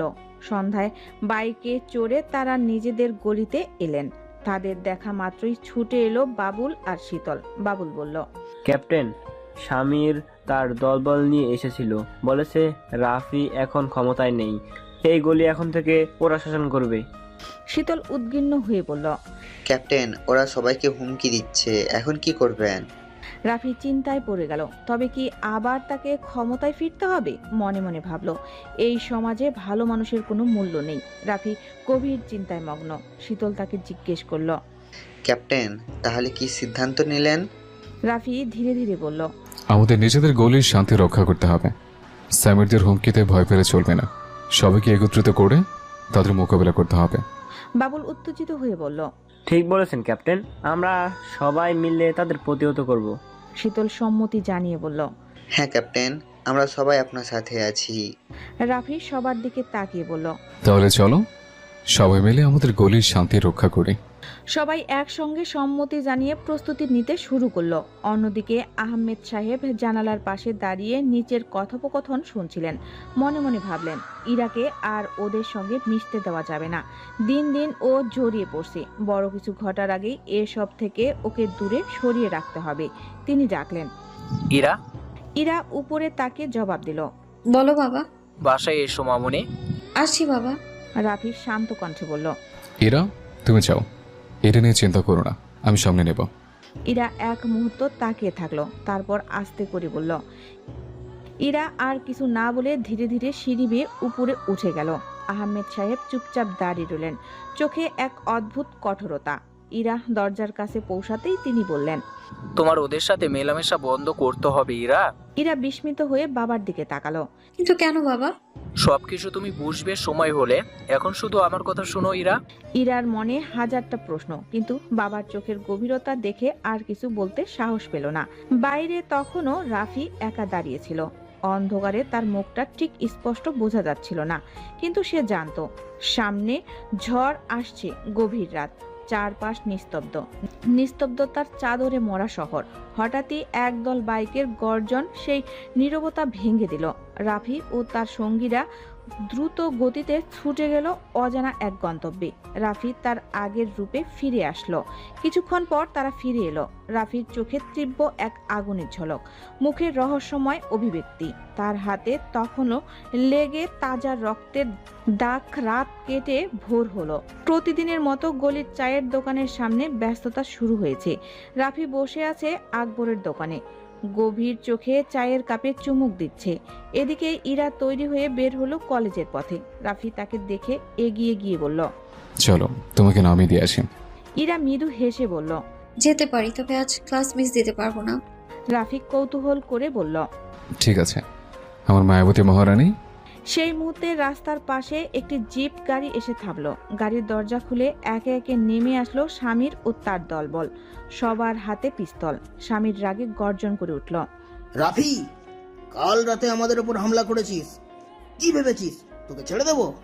তার কথায় গলির পরিবেশ থমথমে হয়ে গেল। চারপাশের মানুষ বিস্ময়ে তাকিয়ে রইল। হইচই শুনে জানালার দিকে উকি দিলেন আহমেদ সাহেব। মেয়েকে বিপদে দেখে তিনি দ্রুত বেরিয়ে এলেন। ইরা হতবাক হয়ে রাফির দিকে তাকিয়ে বলল, তুমি নিজেকে বদলাতে পারোনি রাফি, আমায় ঠকিয়েছো তুমি। চারিদিকে নিস্তব্ধতা নেমে এলো। রাফি আর ইরা একে অপরের চোখে চোখ রাখলো। ইরার চোখে বেদনার ছায়া। কেন করলে রাফি? তখনই স্বামীর টিগার টিপল। গুলি ছুটে এলো ইরার দিকে। ইরা বলে চিৎকার করে উঠে সামনে দাঁড়িয়ে গেলেন আহমেদ সাহেব। গুলি সরাসরি তার বুকে লাগলো। তিনি ধপ করে মাটিতে লুটিয়ে পড়লেন। ইরা চিৎকার করে বলল, বাবা। অপারেশন থিয়েটারে আহমেদ সাহেবের অস্ত্রোপচার চলছে। বাইরে সবাই উদ্বিগ্ন আর উৎকণ্ঠায় অপেক্ষা করছে। জাহানারা বেগম কান্না জড়িত কণ্ঠে বললেন, আমি বলেছিলাম এখানে থাকার দরকার নেই, চলো অন্য কোথাও যাই, কিন্তু কেউ আমার কথা শুনলো না। ইরা অপারেশন থিয়েটারের দরজার দিকে এক দৃষ্টিতে তাকিয়ে আছে। লাল লাইটটা কখন বন্ধ হবে, কবে বাবা বের হবে, সে শুধু সেই অপেক্ষায়। বাবাকে ছুঁয়ে দেখতে চায়, তার স্নেহ ভরা হাতগুলো আবার অনুভব করতে চায়। রাফি এক কোনায় দাঁড়িয়ে নীরবে সব দেখছে। সে জানে এই ঘটনার জন্য সেই দায়ী। যদি কাল রাতে হামলা না হতো তাহলে কিছুই বদলাতো না। জাহানারা বেগম রাগে ফেটে পড়লেন। রাফির দিকে তাকিয়ে বললেন, তুই দোষী, তুই আমার স্বামীকে মেরে ফেললি, সবকিছু তোর জন্য হয়েছে। ইরা মায়ের হাত ধরে বলল, মা শান্ত হও, তুমি এইভাবে কেন বলছো? কিন্তু জাহানারা বেগম আরো রেগে গিয়ে ইরার গালে চর মারলেন। কাপা কণ্ঠে বললেন, তুই দায়ী ইরা, তোর বাবা তোকে বলেছিল এই ছেলের কাছ থেকে দূরে থাকতে, তুই শুনিসনি। যদি তোর বাবার কিছু হয় তবে তোকে আমি আর মেয়ে বলে পরিচয় দিব না। ইরা ফুপিয়ে কেঁদে উঠল, প্লিজ এমন কথা বলো না, বাবা ঠিক হয়ে যাবে, কিছু হবে না তার। ঠিক তখনই বাবুল দৌড়াতে দৌড়াতে এসে বলল, স্বামীর পালিয়েছে, আশরাফুল ভাই তাকে খুঁজছেন। বাবুলের কথা শুনে সবাই স্তব্ধ হয়ে গেল। জাহানারা বেগম থমকে দাঁড়ালেন, চোখে বিস্ময়। ইরা কান্না থামিয়ে বাবুলের দিকে তাকালো, যেন সে ঠিক শুনছে কিনা নিশ্চিন্ত হতে চাইছে। সামির পালিয়েছে। রাফির গলা কাঁপছিল। হ্যাঁ। বাবুল হাঁপাতে হাঁপাতে বলল, আশরাফুল ভাই আর তার অফিসাররা তাকে খুঁজছে, কিন্তু এখনো খোঁজ মেলেনি। রাফি গভীর চিন্তায় পড়ে গেল। তার মনে হচ্ছে শামীম পালিয়ে গেছে, কিন্তু আবার সে আসবে, থামবে না। ঠিক তখনই অপারেশন থিয়েটারের লাল লাইট নিভে গেল। সবাই দৌড়ে দরজার সামনে গিয়ে দাঁড়ালো। কয়েক সেকেন্ডের মধ্যেই ডাক্তার বেরিয়ে এলেন। ডাক্তার সাহেব, আমার স্বামীর কি অবস্থা? জাহানারা বেগম কাপা কণ্ঠে জিজ্ঞাসা করলেন। ডাক্তার কিছুক্ষণ চুপ থেকে বললেন, অবস্থা সংকটপূর্ণ, কিন্তু আপাতত তিনি বেঁচে আছেন। আমরা চেষ্টা করছি, আশা করি তিনি সুস্থ হয়ে উঠবেন, তবে পরবর্তী 24 ঘন্টায় খুব গুরুত্বপূর্ণ। এই কথা শুনে জাহানারা বেগম আবার কেঁদে ফেললেন। ইরা নিঃশব্দে চোখের জল ফেলছে, আর রাফি মুষ্টিবদ্ধ হাত নিয়ে সামনের দেওয়ালের দিকে তাকিয়ে আছে। সামির পালিয়ে গেছে, আনাকের মৃত্যুর সঙ্গে লড়ছেন, সবকিছু আমার জন্য। রাফি ফিসফিস করে বলল। রাত গভীর। ইরা আর জাহানারা বেগম হাসপাতালের করিডোরে অপেক্ষা করছে। রাফিকে তাড়িয়ে দেওয়া হয়েছে, তাই তারা বাইরে বসে আছে। ইরার চোখ ক্লান্তিতে বন্ধ হয়ে আসছে, কিন্তু তবুও সে জেগে থাকতে চায়, বাবাকে শেষবারের মতো দেখবে বলে। হঠাৎ আইসিইউ থেকে এক নার্স বেরিয়ে তাড়াহুড়া করে ডাক্তারের কক্ষে ছুটে গেল। জাহানারা বেগম দুশ্চিন্তায় উঠে দাঁড়ালেন, ফিসফিস করে বললেন, কি হচ্ছে? ইরা মাকে শক্ত করে ধরে বলল, মা তারা ছুটছে কেন? ডাক্তার দ্রুত আইসিইউতে ঢুকে দরজা বন্ধ করে দিল। জাহানারা বেগম উদ্বিগ্নে কাঁদতে কাঁদতে বললেন, আমার স্বামীর কি হলো? কয়েক মিনিট পর ডাক্তার বেরিয়ে এলেন। একটু চুপ থেকে ধীরে ধীরে বললেন, আমি চাই আর নেই, আল্লাহ তাকে জান্নাত নসিব করুক।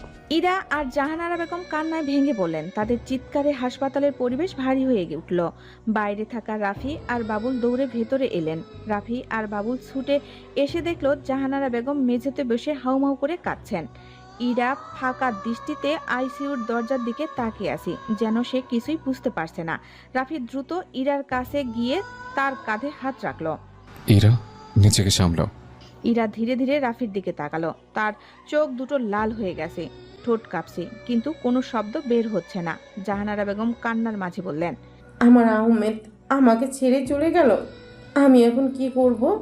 বাবুল মাটিতে হাঁটু গেড়ে বসে তাকে সান্ত্বনা দেওয়ার চেষ্টা করলো, কিন্তু শক্ত থাকার উপায় কোথায়? হাসপাতালের নিঃসঙ্গ করিডোরে এক অসম্ভব শূন্যতা ছড়িয়ে পড়েছে। আহমেদ সাহেব ছিলেন এই পরিবারের আশ্রয় ছায়া। সেই ছায়া আজ চিরতরে মুছে গেছে। কিছুক্ষণ পর নার্স এসে বলল, আপনারা শান্ত হন, আমাদের কিছু কাগজপত্রের কাজ আছে। রাফি বলল, আমি সব দেখছি। তাদের কাগজপত্রের কাজ সারতে এগিয়ে গেল।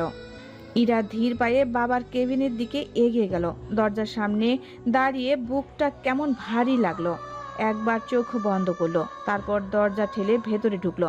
বাবা শুয়ে আছে, শান্ত নিশ্চুপ। ইরা কাছে গিয়ে বাবার হাত ধরে ফিসফিস করে বলল, বাবা তুমি তো বলেছিলে আমাকে ছেড়ে কখনো যাবে না, তাহলে এইভাবে চলে কেন গেলে? কান্না আটকে রাখতে পারল না সে। পুরো ঘর যেন বাবার শূন্যতায় স্তব্ধ হয়ে গেল। রাতে জানালার পাশে চুপচাপ বসে আছে ইরা। স্থির দৃষ্টিতে গলির দিকে তাকিয়ে আছে সে। বাবাকে হারিয়েছে মাত্র 4 দিন হলো। গলির শান্তির জন্যই বাবা জীবন দিয়েছিলেন, কিন্তু সত্যি কি শান্তি এসেছে? না, সবকিছুই আগের মতোই আছে। রাফি আবার তার দলবল নিয়ে গলির নিয়ন্ত্রণ নিয়েছে। আগের নিয়মেই চলছে। ইরা বুকের ভেতর কষ্টের পাহাড় জমেছে। বাবার কণ্ঠস্বর, হাসি, সবকিছুই যেন এখনো কানে বাজে, কিন্তু গলির মানুষদের চোখের কোনো পরিবর্তন নেই, যেন কিছুই হয়নি। রাফি আর তার দল আগের মতোই দাপিয়ে বেড়াচ্ছে। গলির মোড়ে দাঁড়িয়ে সিগারেট টানছে, পথচারীদের ভয় দেখাচ্ছে। বাবার কথা কেউ মনে রাখেনি, কেউ প্রতিবাদও করছে না। ইরা জানে এভাবে চলতে থাকলে বাবার আত্মত্যাগ বৃথা যাবে। অন্যদিকে বাবার খুনিরা হয়তো এখন অন্য কোথাও নিশ্চিন্তে দিন কাটাচ্ছে, ভালো খাবার খাচ্ছে, নির্ভয়ে ঘুরে বেড়াচ্ছে, হাসছে, গল্প করছে। তাদের মনে কোনো বোঝাই নেই, কোনো অনুশোচনা নেই। ইরা জানে তার বাবার জন্য বিচার কেউ এনে দেবে না। গলির মানুষ চুপ করে আছে, প্রশাসনও নীরব। বাবার রক্ত যে মাটিতে শুকিয়ে গেছে সেই মাটিতে আর কোনো পরিবর্তন আসেনি, কিন্তু ইরার মন মানতে চায় না। বাবার জীবন এভাবে বৃথা যেতে পারে না, কিছু একটা করতেই হবে। কিন্তু কি করবে, কোথা থেকে শুরু করবে? জানালার বাইরে তাকিয়ে ইরা প্রতিজ্ঞা করে এই অন্যায়ের শেষ সে করবেই। ইরা ক্ষোভে ফেটে পড়ল, চোখ মুখ লাল করে রাফির দিকে এগিয়ে এসে বলল, তুমি কি শুরু করেছো? বাবা মারা গেছেন মাত্র 4 দিন হলো আর তুমি অন্যায়ের খেলা শুরু করে দিয়েছো। কিভাবে পারলে এমনটা করতে তুমি? রাফি নিষ্প্রিয় কণ্ঠে বলল, কিছুই বদলায়নি, সব আগের মতো চলবে, যেমনটা আমি চেয়েছি। ইরা কেঁপে উঠল, দুঃখ আর রাগ মিলেমিশে গলাটাকে ভারী করে তুলল তার। তুমি প্রতারক, বিশ্বাসঘাতক, অভিনয় করে সবাইকে দেখিয়েছো যেন সবাই বদলে যাবে, কিন্তু আসলে তুমি নিষ্ঠুর, বরাবরের মতোই। তার কণ্ঠ ফেটে গেল কান্নায়। তুমি আমার বাবাকে হত্যা করেছো, খুনি তুমি। রাফির চোখেও আগুন ঝরল এবার, গম্ভীর কণ্ঠে সে বলল, আমি তোমার বাবাকে খুন করিনি ইরা, সবকিছু হয়েছে তোমার জন্য। তার কণ্ঠে যেন অভিমান ঝরল। এই গলিতে সে নিয়ম বদলানোর দরকারটা এবার কি ছিল? ইরা হতভম্ব হয়ে রাফির দিকে তাকিয়ে রইল। চোখের কোণে জমে থাকা অশ্রু গাল বেয়ে গড়িয়ে পড়ল। চোখের অশ্রু মুছতে মুছতে চলে গেল নিজের ঘরে। রাফির হৃদয়ে এক অজানা ভার যেন নিঃশব্দে সবকিছু ধসে পড়ছে। ইরার চোখের গভীরে সে খুঁজেছিল ভালোবাসার উষ্ণতা, অথচ সেখানে শুধুই ঘৃণার ছায়া। তার জন্য অনুভূতিগুলো এতটাই নির্মম হয়ে উঠবে তা সে কখনোই ভাবেনি। অন্যদিকে এই গলির নিয়তি এখন তার হাতে। শক্ত হাতে নিয়ন্ত্রণ না রাখলে এখানেও প্রতিটি ইট, প্রতিটি ঘর বিলীন হয়ে যাবে স্বামীর নির্মম পরিকল্পনায়। বিলাস কোম্পানির আড়ালে লুকিয়ে থাকা লোভ এক নিমিষে শত শত মানুষের মাথার উপর থেকে ছাদ কেড়ে নেবে। এখানে টিকে থাকার একমাত্র উপায় ক্ষমতা। যদি শক্তি না থাকে তাহলে এই গলির অস্তিত্ব একদিন কেবল স্মৃতির পাতায় রয়ে যাবে। সময় দ্রুত চলে যায়। একে একে চলে গেল 15 দিন। গভীর রাতের অন্ধকারে রাফি বসে আছে আকবরের চায়ের দোকানে, অশ্রুসিক্ত চোখে। সারা গলি নিস্তব্ধ, সবাই গভীর ঘুমে আচ্ছন্ন, কিন্তু রাফির চোখে ঘুম নেই। 15 দিন ধরে তার প্রিয় মানুষটি তার দিকে একটুকু তাকাচ্ছে না, তাদের মধ্যে দূরত্ব মেনে নিতে পারছে না। এমন সময় police officer Ashraful Alam duty শেষ করে গলিতে ঢুকলেন। রাফিকে দেখে পাশে বসে বললেন, ঘুমাসনি কেন? রাফি উত্তরে বলল, ঘুম জীবন থেকে চলে গেছে ভাই। আশরাফুল কিছুক্ষণ চুপ থেকে বললেন, 2 মাস সেখানে ছিলাম না, কত কিছু ঘটে গেল। আপনি থাকলে এমন কিছু হতো না, তারা এখানে আসার সাহস পেত না। রাফি কষ্ট করে বলল, এরা কি ভালোবাসি? আশরাফুল বললেন, খুব বেশি। তার দূরত্ব আমাকে একে একে শেষ করে দিচ্ছে। যে চোখে ভালোবাসা ছিল সে চোখে এখন ঘৃণা দেখি। রাফি কষ্টে বলল। আশরাফুল কিছুটা বিরক্ত হয়ে বললেন, ওকে নিয়ে কোথাও চলে যা। রাফি উত্তর দিল, যেতে পারবো না ভাই, এই গলি আমার কাছে দাদার আমানত। যদি আমি এখান থেকে সরে যাই তাহলে প্রতিটা মানুষ তাদের ছায়া হারাবে। আশরাফুল কিছুক্ষণ চুপ থাকলেন, তারপর বললেন, তাহলে ভালোবাসাকে ছেড়ে দিবি? রাফি শুধু হতাশ হয়ে বলল, আমি বুঝতে পারছি না ভাই, কি করব, কাকে বেছে নেব? এটা নাকি গলি মানুষের নিরাপত্তা? আশরাফুল আলম রাফির দিকে তাকিয়ে গভীরভাবে বললেন, এটা তোর জীবনের সবচেয়ে কঠিন সময়, কিন্তু কখনো কখনো মানুষ তার ভালোবাসা ছাড়তে হয় যদি তা তার নিজের এবং অন্যদের ভালো না হয়ে থাকে। রাফি নির্জীব চোখে তাকালো। তার ভেতরটা যেন একাকার হয়ে যাচ্ছিল। সে বুঝতে পারছিল না যা সে ভালোবাসে তা কি তার জন্য সত্যি ভালো। ইরা কি শুধুই তার ভালোবাসা, নাকি তার জীবনের একটি বাধা? আশরাফুল আলম আবার বললেন, প্রতিটা সম্পর্কের মধ্যে কিছু না কিছু বাধা থাকে, কিন্তু তুই যদি নিজের পথ খুঁজে না পাস তবে এই গলি আর এই জায়গাটা তোর জন্য শুধু অতিথি হয়ে যাবে। রাফি মাথা নিচু করে কিছুক্ষণ চুপ ছিল, তারপর সে চোখ তুলে আশরাফুল আলমকে বলল, ভাই আমি জানি না কি করতে হবে, আমি শুধু তার ভালোবাসা চাই, কিন্তু যখন সে আমাকে এভাবে এড়িয়েছে তখন মনে হয় আমি একা, একেবারেই একা। আশরাফুল আলম আবার তাকে শান্তভাবে বললেন, তুই একা নয় রাফি, তোর আশেপাশে যারা আছে তাদের কাছে তুই মূল্যবান। ভালোবাসা কষ্ট দেয়, কিন্তু তার মানে এই নয় যে তুই হারিয়ে যাবি। রাফি কিছুটা স্বস্তি পেল, কিন্তু তার মন স্থির হয়নি। তবে আমি কি করব ভাই? এরা আমার কাছে নিরাপত্তা, আর এই গলি আমার জীবনের অংশ। কিভাবে এটা ছাড়বো? সে প্রশ্ন করলো। আশরাফুল আলম কিছুক্ষণ চুপ থেকে বললেন, হয়তো তোর পথ খুঁজে পাওয়ার জন্য একটু সময় দরকার, তবে একবার তুই ঠিক করে ফেললে আর কিছুই তোর পথে আসবে না। রাফি আর কিছু বলল না, তার চোখের অশ্রু থামল না, কিন্তু অন্তরের এক ধরনের শান্তি অনুভব করছিল। একে একে সময় চলে যাচ্ছে, কিন্তু তার জন্য গলির প্রতিটা মুহূর্ত, প্রতিটা সিদ্ধান্ত তার জীবনের এক একটি গুরুত্বপূর্ণ অংশ হয়ে থাকবে। সকালে ইরা আর নীরা কলেজে যাওয়ার পথে পুলিশ অফিসার আশরাফুলের সঙ্গে দেখা হলো। তিনি কাছে এসে বললেন, ইরা, একটু শুনবে বোন? বলুন ভাইজান। তোমার সঙ্গে গুরুত্বপূর্ণ কিছু কথা আছে। বলুন। আশরাফুল খানিকক্ষণ চুপ করে থেকে বললেন, রাফি তোমাকে সত্যি ভালোবাসে ইরা, কিন্তু সে একটু একটু করে ধ্বংস হয়ে যাচ্ছে। ইরার মুখ শক্ত হয়ে গেল। সে দৃঢ় কণ্ঠে বলল, ভাইজান, সে যদি হামলা না করতো তাহলে আমার বাবা মারা যেতেন না, আমরা সবাই শান্তিতে থাকতে পারতাম। আশরাফুল গভীর শ্বাস নিয়ে বললেন, এই গলির মানুষ কখনো শান্তিতে থাকতে পারে না ইরা, স্বামীর থাকতে দেবে না। সেই গলির অস্তিত্ব মুছে দিয়ে এখানে বড় কোম্পানি খুলতে চায়। ইরা বিস্ময়ে তাকালো। কি বলছেন আপনি? হ্যাঁ ইরা, রাফির ক্ষমতা আছে বলেই এখনো কিছু করতে পারিনি, কিন্তু মনে রেখো এই সমাজে ক্ষমতাই সব, ক্ষমতা ছাড়া টিকে থাকা কঠিন। কিছুক্ষণ চুপ থেকে তিনি আবার বললেন, তোমরা অন্য শহরে চলে যাও ইরা, তোমরা অন্য শহরে চলে যাও ইরা, এখানকার পরিবেশ তোমাদের জন্য নিরাপদ নয়। আর এই গলির দায়িত্ব এখন আমার, স্বামীর সঙ্গে লড়াই আমি করব। ইরা এক মুহূর্ত ভাবলো, তারপর হালকা শ্বাস ফেলে ছুটে গেল রাফির কাছে। রাফি বসেছিল আকবরের দোকানে, সঙ্গে ছিল বাবুল আর শীতল। ইরা কিছুটা দূর থেকে ডেকে উঠল, রাফি। রাফি মাথা তুলে তাকালো। ইরার চোখে অস্থিরতা, শ্বাস দ্রুত চলছে। বাবুল আর শীতলও অবাক হয়ে ওর দিকে তাকালো। রাফি উঠে দাঁড়িয়ে এগিয়ে এলো। কি হচ্ছে এরা? ইরা এক মুহূর্ত চুপ করে থাকলো, যেন ঠিক কোন কথা দিয়ে শুরু করবে বুঝতে পারছে না। তারপর দৃঢ় কণ্ঠে বলল, আমাদের এই গলি আর নিরাপদ নয় রাফি, স্বামী সবকিছু শেষ করে দিতে চায়। রাফির চোখ সরু করলো, মুখে একটা কঠিন ভাব ফুটে উঠল। আমি জানি এরা। জানো, আর তবুও চুপ করেছিলে, আমাকে কেন কিছু বলনি? আমি চুপ নেই, আমি আমার সময়ের অপেক্ষা করছি। ইরা হতাশ হয়ে মাথা নাড়ল।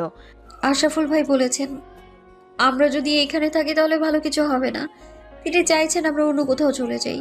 রাফি এক মুহূর্ত চুপ থেকে ধীর কণ্ঠে বলল, তুমি কি তাই চাও ইরা? ইরা রাফির চোখের দিকে তাকিয়ে রইল।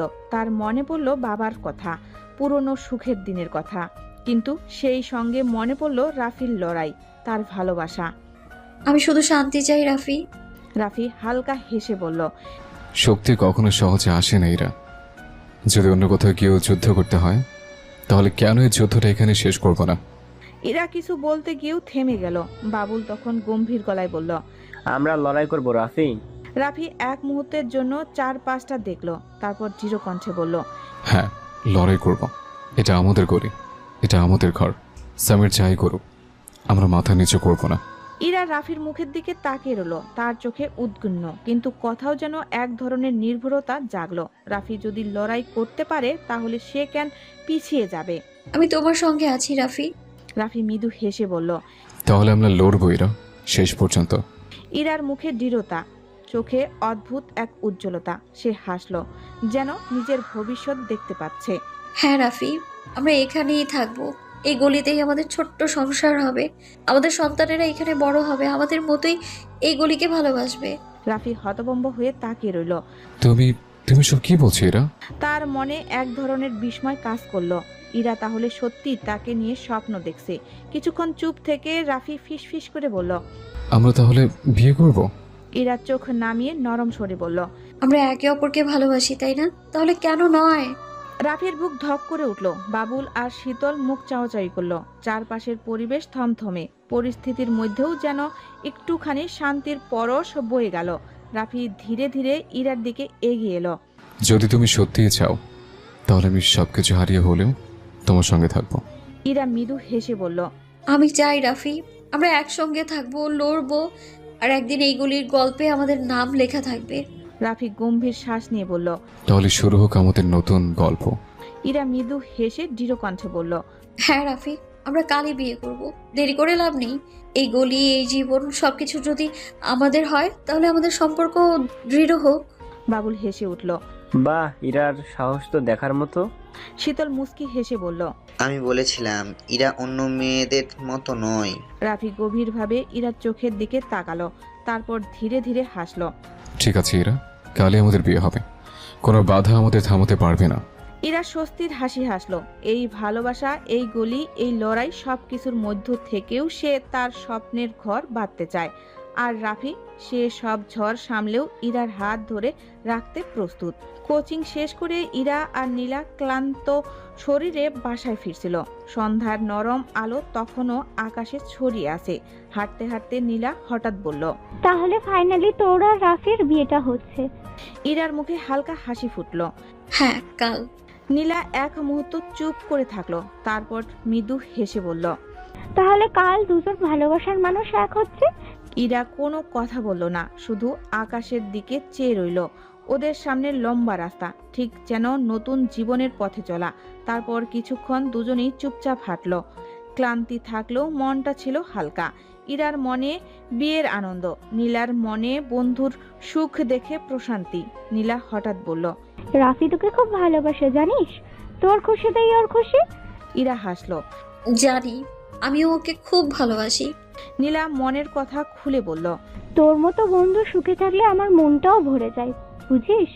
ইরা এবার হাত বাড়িয়ে নীলার হাতটা ধরলো। তুই না থাকলে এই পথটুকু এত সহজ হতো না নীলা। নীলার চোখ টলমল করছিল, তবু মুখে হাসি। বন্ধু তো এভাবেই পাশে থাকে, তাই না? ওরা দুজন হাত ধরাধরি করে এগিয়ে চলল। সামনে একসাথে অনেক পথ পেরোতে হবে, কিন্তু আজকের রাতটা কেবলই সুখের, কেবলই ভালোবাসার। সকালটা আজ একটু অন্যরকম। বাড়িতে বিয়ের আনন্দ। আজ ইরা আর রাফির বিয়ে। ইরা পরেছে লাল বেনারসি, মুখে হালকা সাজ, খোপায় গুজে দিয়েছে কয়েকটা ফুল। বাঙালি কনের সাজে যেন অপূর্ব লাগছে তাকে। আয়নার সামনে দাঁড়িয়ে একবার নিজেকে দেখে নিল, তারপর মায়ের ঘরে গেল।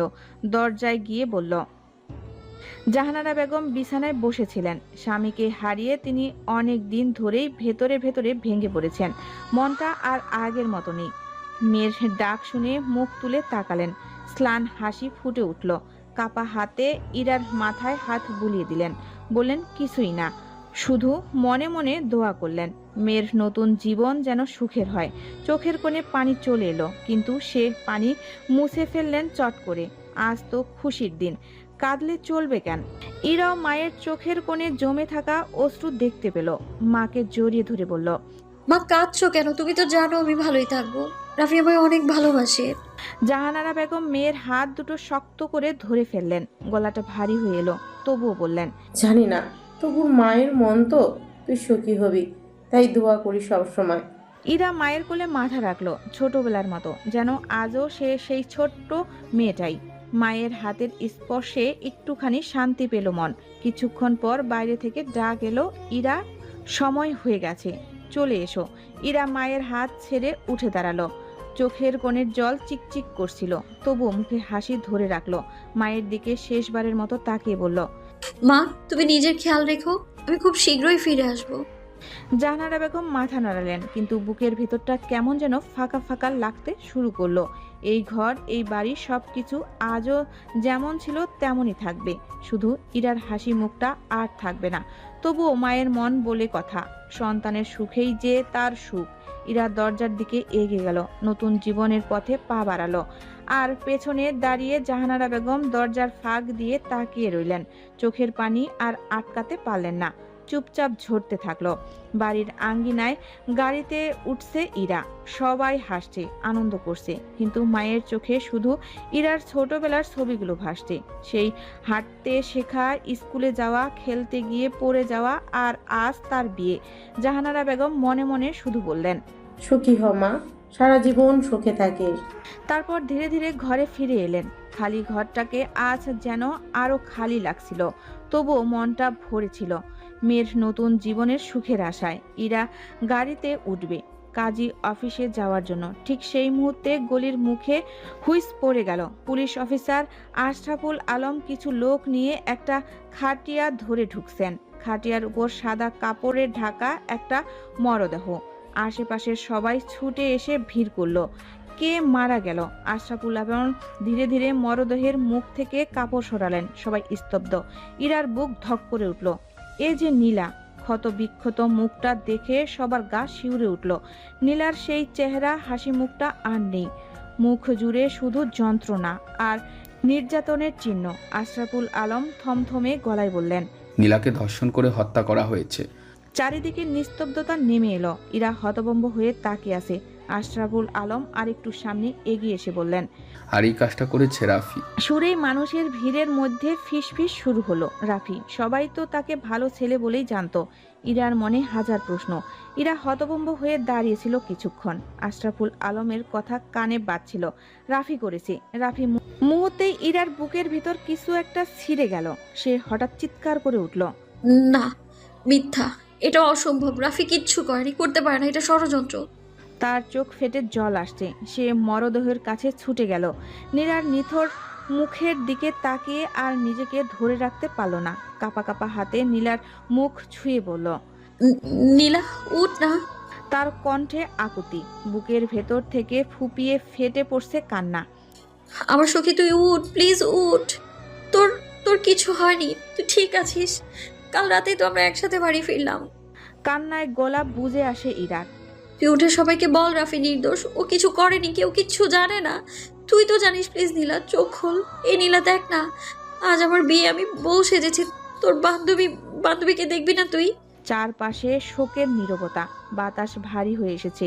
মানুষের চোখে জল, কিন্তু কেউ কিছু বলতে পারছে না।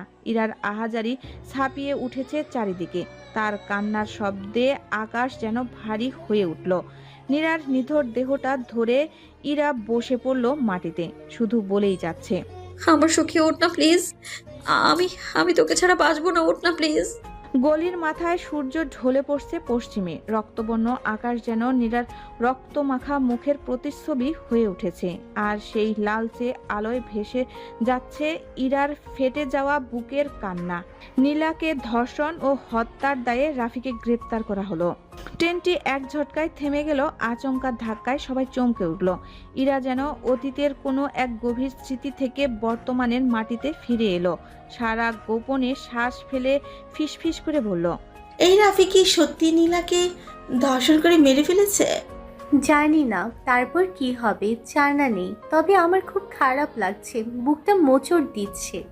তোরা বুঝিস না, এগুলো সব রাফির বিরুদ্ধে শামীমের ষড়যন্ত্র। স্পষ্ট দেখতে পাচ্ছি আমি। কিন্তু একটা ব্যাপার বুঝতে পারছি না, পুলিশ তো গ্রেফতার করেছিল রাফিকে, কিন্তু ইরা জেলে গেল কিভাবে? তোরা এভাবে গুনগুন করেছিস কেন? ধৈর্য ধর, সব জানতে পারবি সময় হলে। অপেক্ষা কর। আবির এবার ইরার দিকে তাকিয়ে কোমল স্বরে বলল, আপনার কিছু লাগবে? কিছু খাবেন? এনে দেই? ইরা মৃদু হাসলো, তবে সেই হাসির মধ্যে কেমন একটা বিষাদ মিশেছিল। ধন্যবাদ তোমাকে, আমার কিছু লাগবে না। ব্যাগ থেকে পানির বোতল বের করে ঢক ঢক করে খেলো। তারপর জানালার দিকে তাকিয়ে বলল, এখন আমরা কোথায়?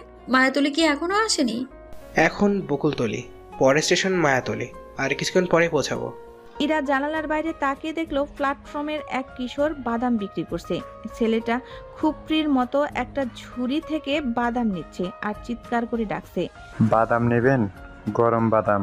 ইরার ঠোঁটে হালকা হাসি ফুটে উঠল, কিন্তু সেই হাসি ছিল স্মৃতিমাখা, অতীতের আবরণে ঢাকা। হিয়া কৌতূহল নিয়ে জানতে চাইল, বাদাম খাবেন? ইরার চোখের কণা মুছে নিল। অশ্রুসিক্ত চোখে বলল, না, বাদাম দেখলে রাফির কথা মনে পড়ে আমার। আমরা নদীর পাড়ে বসে বাদাম খেতাম, খুব হাসতাম, খুব ঝগড়া করতাম, কত কথা বলতাম। আজও যেন ওর হাসির শব্দ শুনতে পাচ্ছি আমি। কথাটা শেষ হওয়ার আগে পরিবেশটা ভারী হয়ে গেল। সবার মুখ মলিন হয়ে উঠল। ট্রেন আবার হালকা ঝাঁকি দিয়ে চলতে শুরু করলো। ইরা জানালার বাইরে তাকিয়ে থাকলো। প্ল্যাটফর্মটা পেছনে চলে যাচ্ছে। বাদামওয়ালা ছেলেটা ছোট হয়ে মিলিয়ে যাচ্ছে। আর ইরার চোখের সামনে যেন ভেসে উঠল সেই পুরনো বিকেল। নদীর পাড়ে রাফি আর সে, হাসির ফোয়ারায় খুনসুটি আর কাঁধে কাঁধ মিলিয়ে বাদাম খাওয়ার দিনগুলো। তারপর কি হয়েছিল? আপনি কারাগারে 8 বছর কেন কাটিয়েছিলেন? ইরা এক দীর্ঘ নিঃশ্বাস ফেলল। তার চোখ দুটো ধীরে বন্ধ হয়ে গেল। স্মৃতির দরজা খুলে গেল। সময়ের স্রোত তাকে ট্রেনে নিয়ে গেল 8 বছর পেছনের অন্ধকার এক অধ্যায়ে। রাফি তখন কারাগারে বন্দী। ইরা খবরটা শুনেই ছুটে গিয়েছিল। সেদিন বৃষ্টি হচ্ছিল। কারাগারের কালো গেটের সামনে দাঁড়িয়ে ইরা কিছুক্ষণ স্থির হয়েছিল। বুকের ভেতর ধুকভুক শব্দ। গার্ডের অনুমতি নিয়ে ভেতরে প্রবেশ করলো। লোহার কারাগারের ওপাশে রাফি বসেছিল, মাথা নিচু, চেহারায় ক্লান্তির ছাপ, চোখে বিষণ্ণতা। রিমান্ডের শরীর নীল হয়ে গিয়েছে। ক্ষত বিক্ষত শরীরটা দেখে ইরা কেঁপে উঠল। ইরাকে দেখে রাফি ধীরে মুখ তুলল। চোখে যেন হাজার কথা, অথচ মুখে একটিও উচ্চারণ নেই। ইরা কাপা কণ্ঠে বলল, তারা তোমার কি অবস্থা করেছে?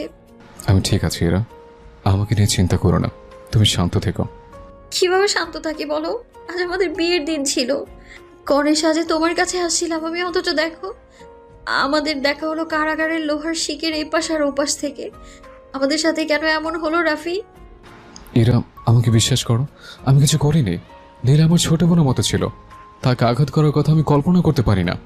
আমি জানি রাফি, আশরাফুল ভাই বলেছে সবটা। তোমার শত্রুরা চক্রান্ত করেছে, সব প্রমাণ তোমার বিপক্ষে সাজিয়ে রেখেছিল, তাই আশরাফুল ভাইও কিছু করতে পারেনি, বাধ্য হয়ে তোমায় গ্রেফতার করেছে।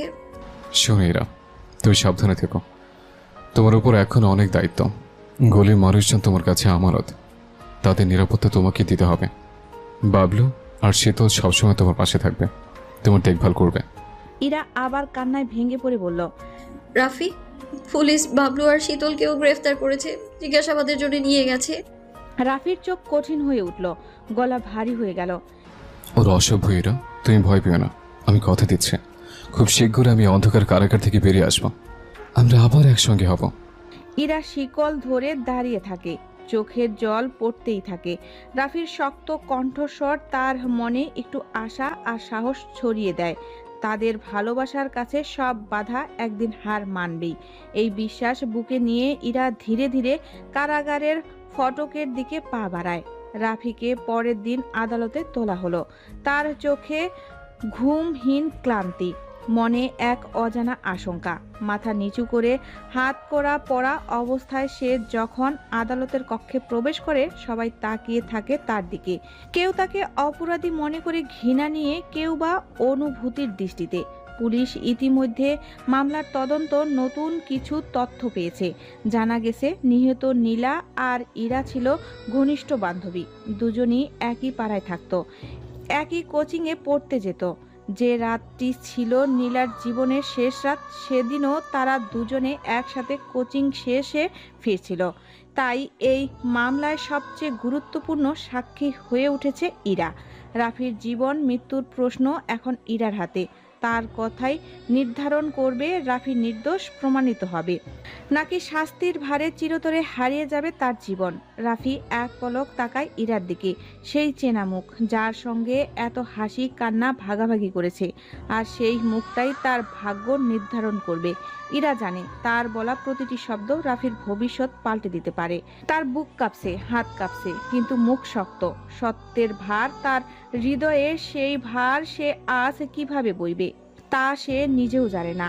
কোর্টরুমে নিস্তব্ধ, বিচারকের কণ্ঠ স্পষ্ট, সাক্ষী ইরা আহমেদকে হাজির করা হোক। ইরা এগিয়ে এলো। সাদা সালোয়ার কামিজ পরা মেয়েটির চোখে কান্নার ছাপ, অথচ ঠোঁটে শক্তির ছাপ। কোর্টরুম স্তব্ধ। রাফি তাকিয়ে আছে ওর দিকে। যে মেয়েটা এক সময় বন্ধুর চেয়েও বেশি ছিল, আজ তার মুখে এক একটা কথা নির্ধারণ করবে সে জেলে থাকবে না মুক্তি পাবে। ইরার শপথ বাক্য শেষ হলো। বিচারক জিজ্ঞেস করলেন, তুমি যা জানো সত্যটা বলো। ইরা এক মুহূর্ত থেমে গেল। মনে হলো তার ভেতরে এক যুদ্ধ চলছে। চোখের কোণে জল চিকচিক করছে। রাফির আশা করছিল ইরা বলবে রাফি নির্দোষ, কিন্তু আমি কয়েক মাস হলো এই গলিতে এসেছি। আসার পর থেকে রাফি আমাদের নানাভাবে হুমকি দিত। আমি প্রতিবাদ করলে রাফি আমার বাবাকে খুন করে। শুধু তাই না, সেদিন রাতে নীলাকে রাস্তায় বিরক্ত করছিল।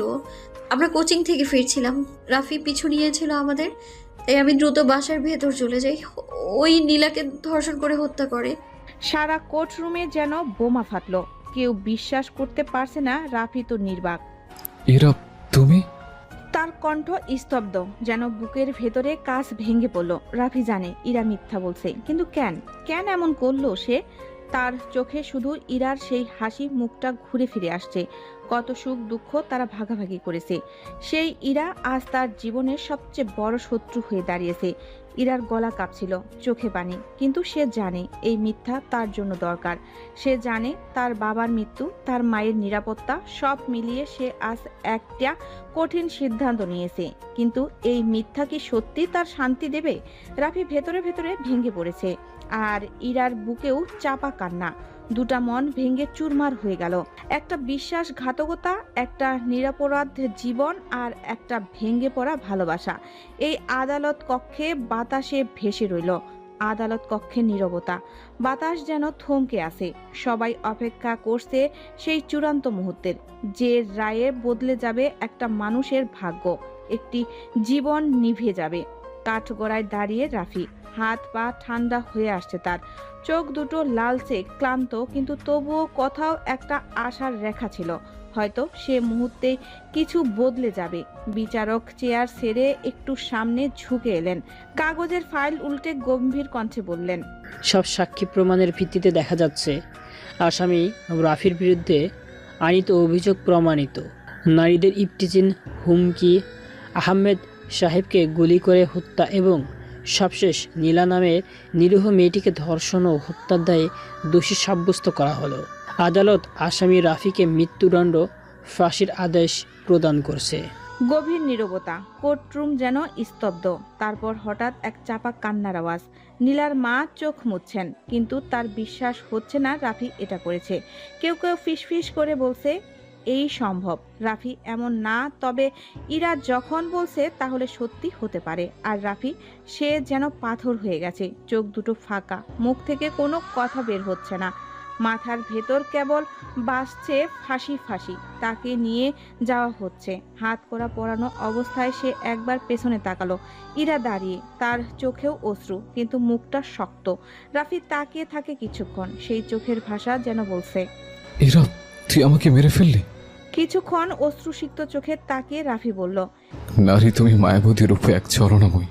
ইরার বুক ফেটে যাচ্ছে, কিন্তু সে জানে এই মিথ্যার ভার নিয়ে তাকে বাকি জীবন বাঁচতে হবে। রাফি ধীরে ধীরে কোর্টরুম থেকে বেরিয়ে যায়।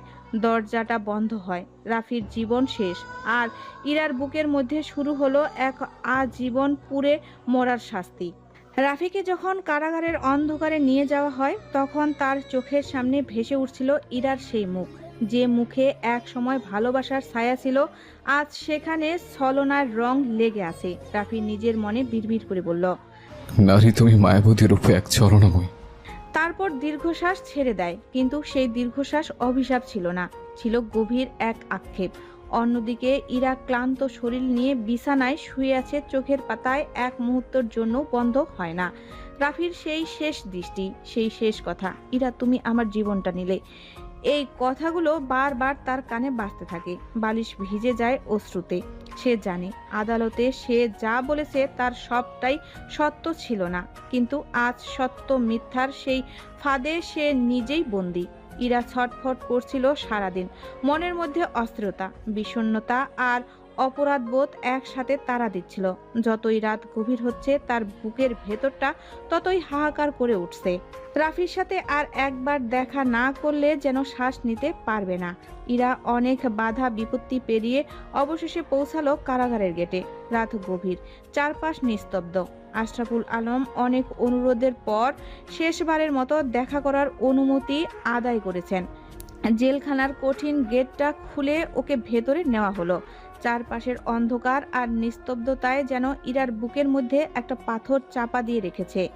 সিকিউরিটি অফিসার বলল, 5 মিনিটের বেশি নয়। ইরা মাথা নাড়ল, গলায় কথাটা আটকে আসছে। পুরো লোহার গ্রিলের ওপাশে রাফি বসে আছে, ক্লান্ত, বিধ্বস্ত, চেহারাটা যেন কয়েক বছরে পুরনো হয়ে গিয়েছে। ইরাকে দেখে সে কিছুক্ষণ চুপ। ইরা ফুপিয়ে কেঁদে উঠল। রাফি। রাফি গভীর দৃষ্টিতে তাকিয়ে বলল, এসেছো চরণাময়ী। আমি পারছি না রাফি, আমি বাঁচবো না তোমায় ছাড়া। এইসব বলো না রাফি, আমি তোমার সাথে এমন কিছু করব ভাবলে কি করে? এই ভালোবাসা ছিল আমার প্রতি। রাফি দীর্ঘশ্বাস ফেলল, যেন বুকের পাথরটা নড়ে উঠল। তোমার প্রতি আমার অন্ধ ভালোবাসা ছিল ইরা, আর সেই ভালোবাসা আমাকে ধ্বংসের কাঠগড়ায় দাঁড় করিয়েছে। ইরা আর সহ্য করতে পারল না, কেঁদে উঠে বলল, রাফি আমি বাধ্য ছিলাম, সামির সামির আমার মাকে বন্দি করে রেখেছিল, সঙ্গে বাবুল আর শীতলও। যদি আমি তোমার বিরুদ্ধে মিথ্যা সাক্ষ্য না দিতাম, ওরা তিনজনকে মেরে ফেলতো। তুমি তুমি কি বলছো এরা? ইরা কাঁদতে কাঁদতে রাফির হাত চেপে ধরল। আমি তোমার সাথে প্রতারণা করিনি রাফি, আমি ছলনাময়ী না, আমি তোমার সত্যিই ভালোবেসেছিলাম। ঠিক আছে এরা, আমাকে ক্ষমা করো। আমি তোমাকে বিশ্বাস করিনি। আমার বোঝা উচিত ছিল। তুমি আমাকে কখনো ঠকাতে পারো না। রাফি, বাইরে তোমার তোমার জন্য ফাঁসির মঞ্চ তৈরি হচ্ছে। আশরাফুল ভাই নিজেই এসে বলে গেল আজ রাতেই নাকি তোমাকে। ইরার কণ্ঠ থেমে গেল, বাকিটুকু আর বলতে পারল না। কান্না গলায় আটকে গিয়েছে। রাফি স্থির দৃষ্টিতে তাকিয়ে রইল, যেন সে আগেই সব জানতো, অথবা জানার পরও কিছুই করার নেই। এই বাস্তবতাই মেনে নিয়েছে। আজ রাতে? ধীরে ধীরে কথাটা বলল সে, যেন নিজের মনই প্রশ্ন করছে। তাহলে সত্যি গোপন রাখতে এত জলদি আমাকে দুনিয়া থেকে সরিয়ে দিবে? ইরা আর থাকতে পারল না, হু হু করে কেঁদে উঠে বলল, আমি তোমায় হারাতে পারবো না রাফি, আমি আর সহ্য করতে পারবো না। রাফি ইরার হাত শক্ত করে ধরল। শান্ত হইরা, কেঁদো না। আমার শেষ সময় তোমার চোখের অশ্রু দেখতে চাই না। ইরা চারিদিকে সতর্ক দৃষ্টি বুলিয়ে ফিসফিস করে বলল, রাফি, আশরাফুল ভাইয়ের সাথে কথা হয়েছে, তিনি বলেছেন আজ রাতেই তোমাকে এখান থেকে বের করে নিয়ে যাবেন। তারপর আমরা দুজন চলে যাব অনেক দূরে, যেখানে কেউ আমাদের খুঁজে পাবে না। আমি আমার মাকে সামিরের হাত থেকে বাঁচিয়ে গ্রামে পাঠিয়ে দিয়েছি, আমরাও সেখানেই যাব। ওদের আমাদের জন্য অপেক্ষা করবে, ওখানে ওরা একটা শান্তির জীবন হবে আমাদের জন্য। রাফির চোখে আশার ঝিলিক ফুটে উঠল। সত্যি বলছি এটা? আশরাফুল ভাই কথা দিয়েছেন, তিনি তো আমাকে ছোট ভাইয়ের মতো স্নেহ করেন, আমার প্রাণ নিতে দেবেন না। হ্যাঁ রাফি, তিনি কথা দিয়েছেন। তুমি আর ভয় পেও না, আমি ভোর 6টায় তোমার জন্য অপেক্ষা করব। তারপর আমরা গ্রামে গিয়ে বিয়ে করব, লাল বেনারসি পরে কনে সেজে তোমার জন্য সেই গলির মোড়ে দাঁড়িয়ে থাকবো। তুমি আসবে তো রাফি? আসবো ইরা, আমি আমার মায়াবতের কাছে আসবো, তোমাকে নিয়ে নতুন জীবনের শুরু করব। ঠিক তখনই পাশ থেকে পাহারাদার গার্ড বলে উঠল, সময় শেষ, দেখা করার সময় শেষ। রাফি ইরার হাত দুটো শক্ত করে ধরে মুঠোর ভেতর নিল, কাপা কাপা হাতে চুমু খেলো। তুমি সাবধানে থেকে ইরা, কাল আমাদের নতুন জীবন শুরু হবে। ইরার চোখে অশ্রু, তবুও হাসলো সে। আমি তোমার অপেক্ষায় থাকবো রাফি, কাল দেখা হবে, আমি আসছি। বিদায় ইরা। শেষ কথাটি বলে রাফি ধীরে ধীরে সরে গেল। দাঁড়িয়ে ইরা দীর্ঘশ্বাস ফেলল। বুকের ভেতর একসাথে দুঃখ আর আশা মোচড় দিয়ে উঠল। কাল নতুন জীবনের জন্য অপেক্ষা শুরু হলো তাদের। রাত প্রায় গভীর হয়ে আসছে। রাফি কারাগারের ভেতরে পায়চারি করছে, অপেক্ষায় আছে আশরাফুল আলম কখন এসে রাফিকে পালাতে সাহায্য করবে। রাফি অনেক অপেক্ষার পর একজন গার্ডকে বললেন, শুনছেন, এটা কথা আছে। গার্ড রাফির পরিচিত হওয়ায় বলল, বলো রাফি। আশরাফুল ভাইকে একটু ডেকে দিন। সে আসবে না রাফি, সকাল হলেই সে তোমাকে ফাঁসিতে ঝুলাবে। এসব কি বলছেন? আশরাফুল ভাই আমাকে এখান থেকে মুক্ত করবেন বলেছে, সে জানে আমি নির্দোষ। এসব তার ষড়যন্ত্র, সে আসামির থেকে লক্ষ টাকা নিয়েছে ওই গলির বিনিময়ে। সব তার সাজানো খেলা। ও কালকেই তোমাকে ফাঁসিতে ঝুলাবে, যেন সব সত্য চাপা পড়ে যায়। যদি আমার ক্ষমতা থাকতো তাহলে আমি তোমাকে এখান থেকে বের করে দিতাম। অসম্ভব, আশরাফুল ভাই এমন কিছু করতেই পারে না। তিনি আমাকে ভালোবাসেন, আমার বড় ভাইয়ের মতো, আর তিনি তো একজন সৎ পুলিশ অফিসার। প্রহরী একগাল বিষণ্ণ হাসি দিয়ে বলল, টাকা আর ক্ষমতার কাছে সবাই একদিন না একদিন বিক্রি হয়ে যায় রাফি। সৎ থেকেও অনেকে দুর্নীতির কবলে পড়ে, আশরাফুলও তার ব্যতিক্রম নয়। রাফির চোখে তখনও বিশ্বাস আর অবিশ্বাসের দ্বন্দ্ব। হঠাৎ তার মনে পড়ল ইরার কথা, ভালোবাসার ইরা, যে আশ্বাস দিয়েছিল, মুক্তির পথ দিয়েছিল। এরা আমাকে বলেছিল আমি মুক্তি পাবো, তাহলে সেও কি মিথ্যা বলল? প্রহরী গভীর দৃষ্টি নিয়ে রাফির দিকে তাকালো, শান্ত গলায় বলল, হয়তো ইরা তোমাকে সান্ত্বনা দেওয়ার জন্যই বলেছে। কখনো কখনো মানুষ প্রিয়জনকে সত্য না বলে স্বপ্ন দেখায়, শুধু কষ্ট থেকে মুক্তি দেওয়ার জন্য। আপনার কাছে কি কাগজ কলম হবে? চিঠি লিখব। অপেক্ষা করো, আমি নিয়ে আসছি। সকালবেলা কারাগারের ভেতর তখন অদ্ভুত নিস্তব্ধতা। চারিদিকে শুধু পায়ের আওয়াজ আর হালকা ফিসফাস। কয়েকজন কারারক্ষী এগিয়ে এলো রাফির কক্ষের সামনে। রাফি, সময় হয়ে গেছে, চলো। রাফি চুপচাপ উঠে দাঁড়ালো। শরীর অবশ হয়ে আছে, কিন্তু মুখে কোনো প্রতিক্রিয়া নেই, যেন সব মেনে নিয়েছে। হাতে হ্যান্ডকাফ লাগানো হলো। দুপাশে দুজন রক্ষী ধরে তাকে বের করে আনলো। কারাগারের লম্বা করিডোর ধরে হাঁটছে রাফি। এক একটা পদক্ষেপ যেন মৃত্যুর দিকে এগিয়ে যাওয়া। অন্য কয়েদিরা দূর থেকে তাকিয়ে আছে, কেউ করুণা নিয়ে, কেউ ভয়ে। ফাঁসির মঞ্চের কাছে পৌঁছালো তারা। রোদ ঝলমলে সকাল, কিন্তু রাফির মনে সব অন্ধকার। এক পাশে কয়েকজন পুলিশ অফিসার দাঁড়িয়ে, আশরাফুলও আছে।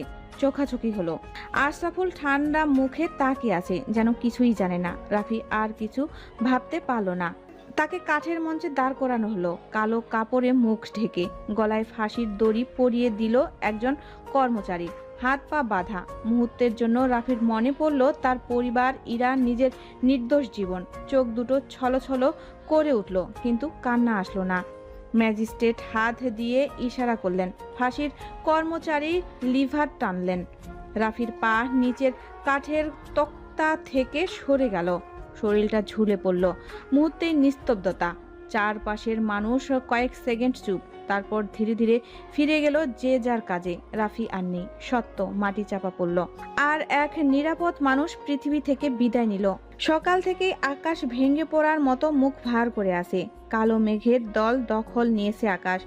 যে কোনো সময় বৃষ্টি নামবে, এমন ইঙ্গিত যেন প্রকৃতির প্রতিটি কণায়। গলির মোড়ে দাঁড়িয়ে আছে ইরা, লাল বধূ বেশে। ভোর থেকে দাঁড়িয়ে আছে সে, অপেক্ষায় রাফি আসবে। আজ তাদের নতুন জীবনের শুরু হওয়ার কথা, কিন্তু সময় গড়িয়ে যাচ্ছে। রাফি আসছে না। ইরার চোখে উৎকণ্ঠা, মনে অজানা আশঙ্কা। সে বারবার পথের দিকে তাকায়, দূরে তাকায়, যেন এই বুঝি রাফি এসে ডাক দেবে। কিছুক্ষণ পর দূর থেকে একটা লাশবাহী গাড়ি আসতে দেখা গেল। ধীরে ধীরে এসে থামলো গলির মোড়ে। পথের ধারে জমে থাকা মানুষের ভিড় সরতে লাগলো। কেউ কিছু বলছে না, শুধু চোখের ভাষায় সব বলে দিচ্ছে। গাড়ি থেকে নামানো হলো কাপড়ে মোড়ানো একটি মরদেহ। ইরা এগিয়ে গেল। পা কাঁপছে, বুক দুঃস্বপ্নের ভারে দম বন্ধ হয়ে আসে। কারা যেন ধীরে ধীরে মুখ থেকে কাফনের কাপড় সরালো। সাদা মুখ, চিরচেনা সেই মুখ। নিথর নিস্তব্ধ রাফি। রাফি! ইরার বুক ফেটে চিৎকার বেরিয়ে এলো। চারপাশে বাতাস যেন থমকে গেল মুহূর্তেই। ঠিক তখনই আকাশ ফুপিয়ে কেঁদে উঠল।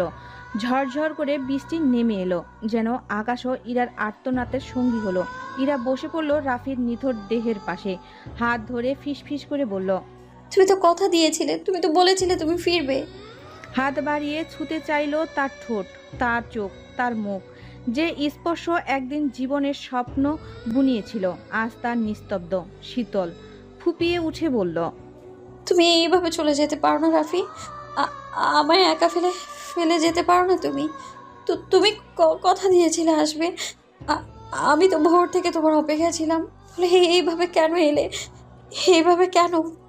তার চোখের জলে ভিজে যাচ্ছিল রাফির কাফনের কাপড়। চারপাশের নিস্তব্ধতা, শুধু ইরার বুক ফাটা আহাজারি। ওরা আমায় মিথ্যে বলেছে, প্রতারণা করেছে আমার সঙ্গে। কিন্তু রাফি শোনো, আমি কথা দিচ্ছি, আমি তোমার প্রাণের দাম তুলবো। ওদের কাউকে ছাড়বো না আমি। এই চিৎকার আর কান্নার শব্দে আশেপাশে হইচই পড়ে গেল। দৌড়ে এলো বাবুল, শীতল আর আকবর। তিনজনই হাঁপাচ্ছে, চোখে মুখে উদ্বিগ্ন। হঠাৎ কাফনের কাপড়ে মরানো রাফিকে দেখে থমকে গেল তারা। মুহূর্তের জন্য যেন বিশ্বাস করতে পারল না। তারপর একসঙ্গে চিৎকার করে উঠল, ক্যাপ্টেন, না, এটা কিভাবে সম্ভব? আপনি আমাদের ছেড়ে চলে যেতে পারেন না। বাবুলের চোখ লাল হয়ে উঠল। শীতল মাটিতে বসে পড়ল, মাথা নিচু করল। আকবর মাথায় হাত দিয়ে বসে পড়ল, বলল, ওরা ক্যাপ্টেনকে শেষ করে দিল। আমাদের ক্যাপ্টেন, আমাদের ভাই। তোমাদের ক্যাপ্টেনকে ওরা মেরে ফেলেছে। শীতল, আমরা চুপ করে থাকবো না, ওদের ধ্বংস করে দেব। আমরা ন্যায় বিচার আনবো, যে মূল্যেই আসুক না কেন। কিন্তু সে জানতো এই যুদ্ধ সহজ নয়। ক্ষমতা আর টাকার খেলায় হেরে গিয়েছে রাফি। হার মানতে হয়েছে ন্যায় বিচারকে। ইরা পেছনে ফিরে আবার রাফির নিথর মুখের দিকে তাকালো। হয়তো সত্যি হেরে গিয়েছে তাদের ভালোবাসা, হয়তো টাকার কাছে পিছটা হয়ে গিয়েছে সত্য। কিন্তু ইরার চোখে তখনও যুদ্ধের আগুন জ্বলছিল। ঝুম বৃষ্টির ফোঁটাগুলো পড়ছিল রাফির নিথর দেহের উপর। আকাশও বুঝি শোকাহত, এক প্রেমের পরাজয়ে, এক ন্যায়ের নিঃশ্বাসে। ট্রেনটি ধীরে ধীরে মায়াবতী স্টেশনে এসে থামল।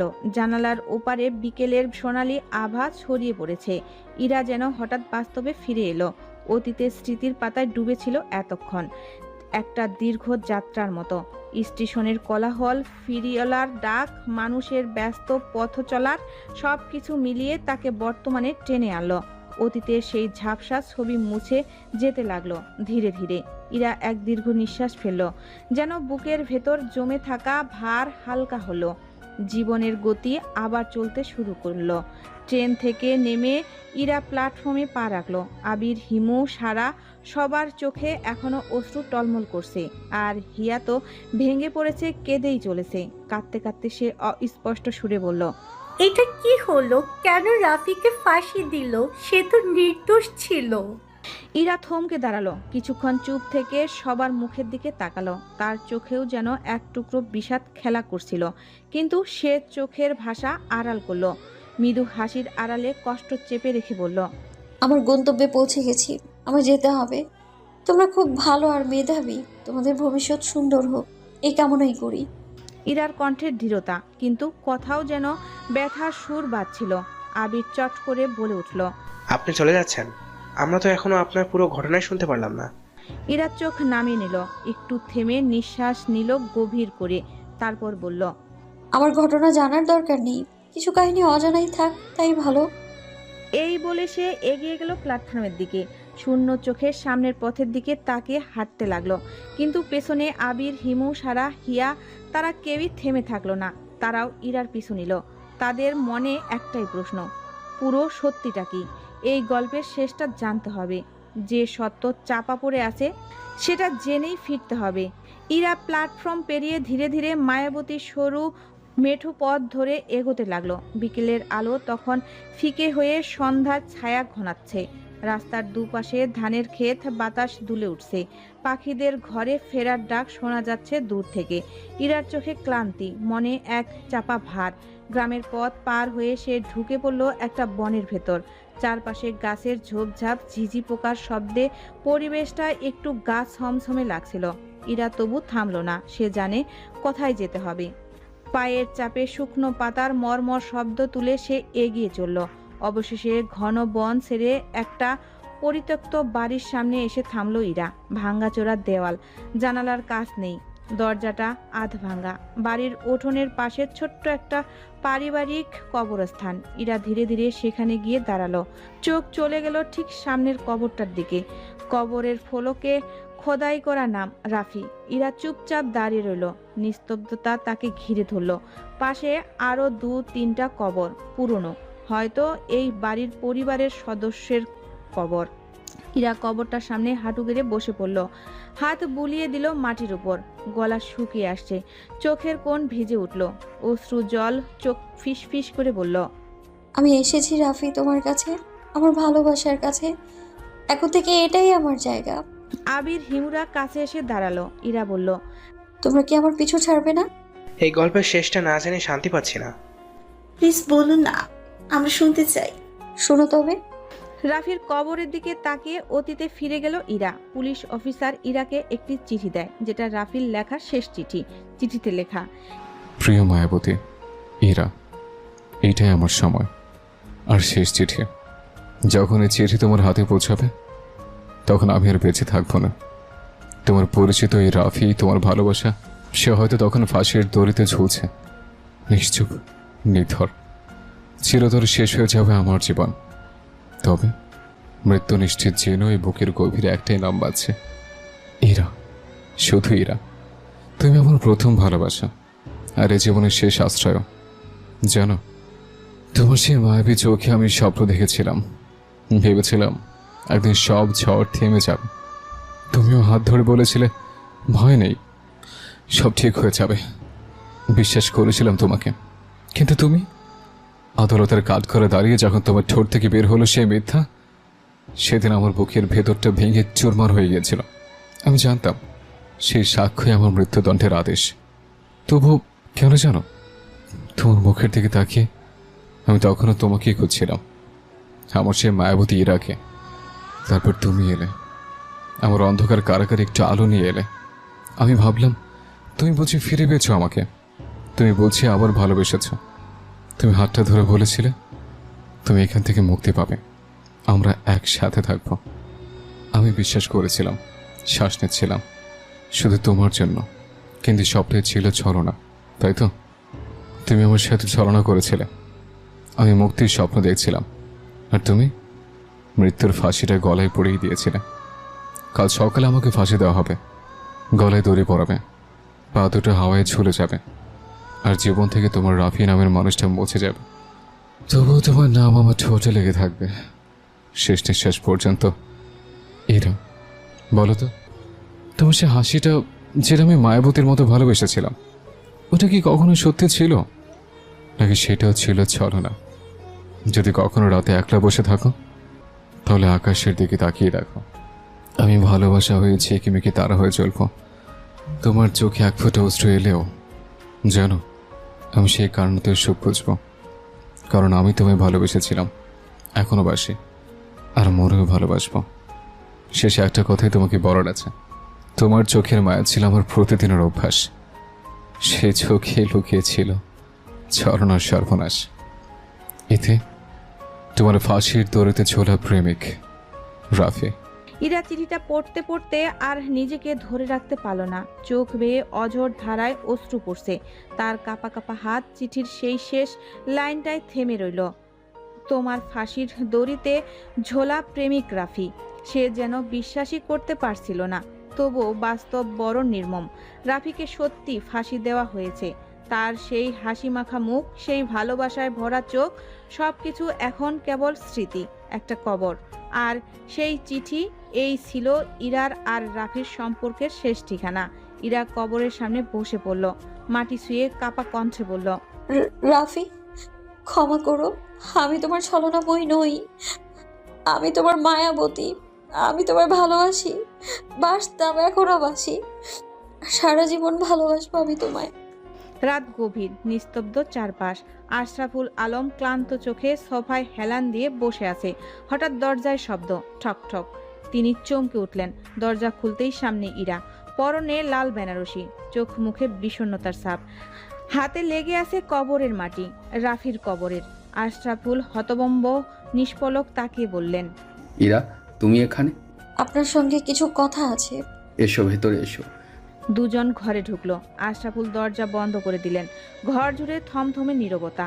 ভীষণ কষ্ট হচ্ছে ইরা, রাফি আমার ভাইয়ের মতন ছিল, অথচ আমি কিছুই করতে পারলাম না। আশরাফুলের গলায় অনুতাপ ছড়িয়ে পড়ল। ইরা কঠিন স্বরে বলল, এখন আফসোস করে লাভ নেই, সে আর ফিরবে না। ঠিক বলেছ, তবে তুমি এখন এই সাজ পোশাক বউ সেজে আছো কেন? সামির কোথায় আশরাফুল ভাই? সে তো আমারই আছে, ঘুরে বেড়াচ্ছে। তাকে গ্রেফতার করেনি কেন? তার বিরুদ্ধে কোনো প্রমাণ পাইনি।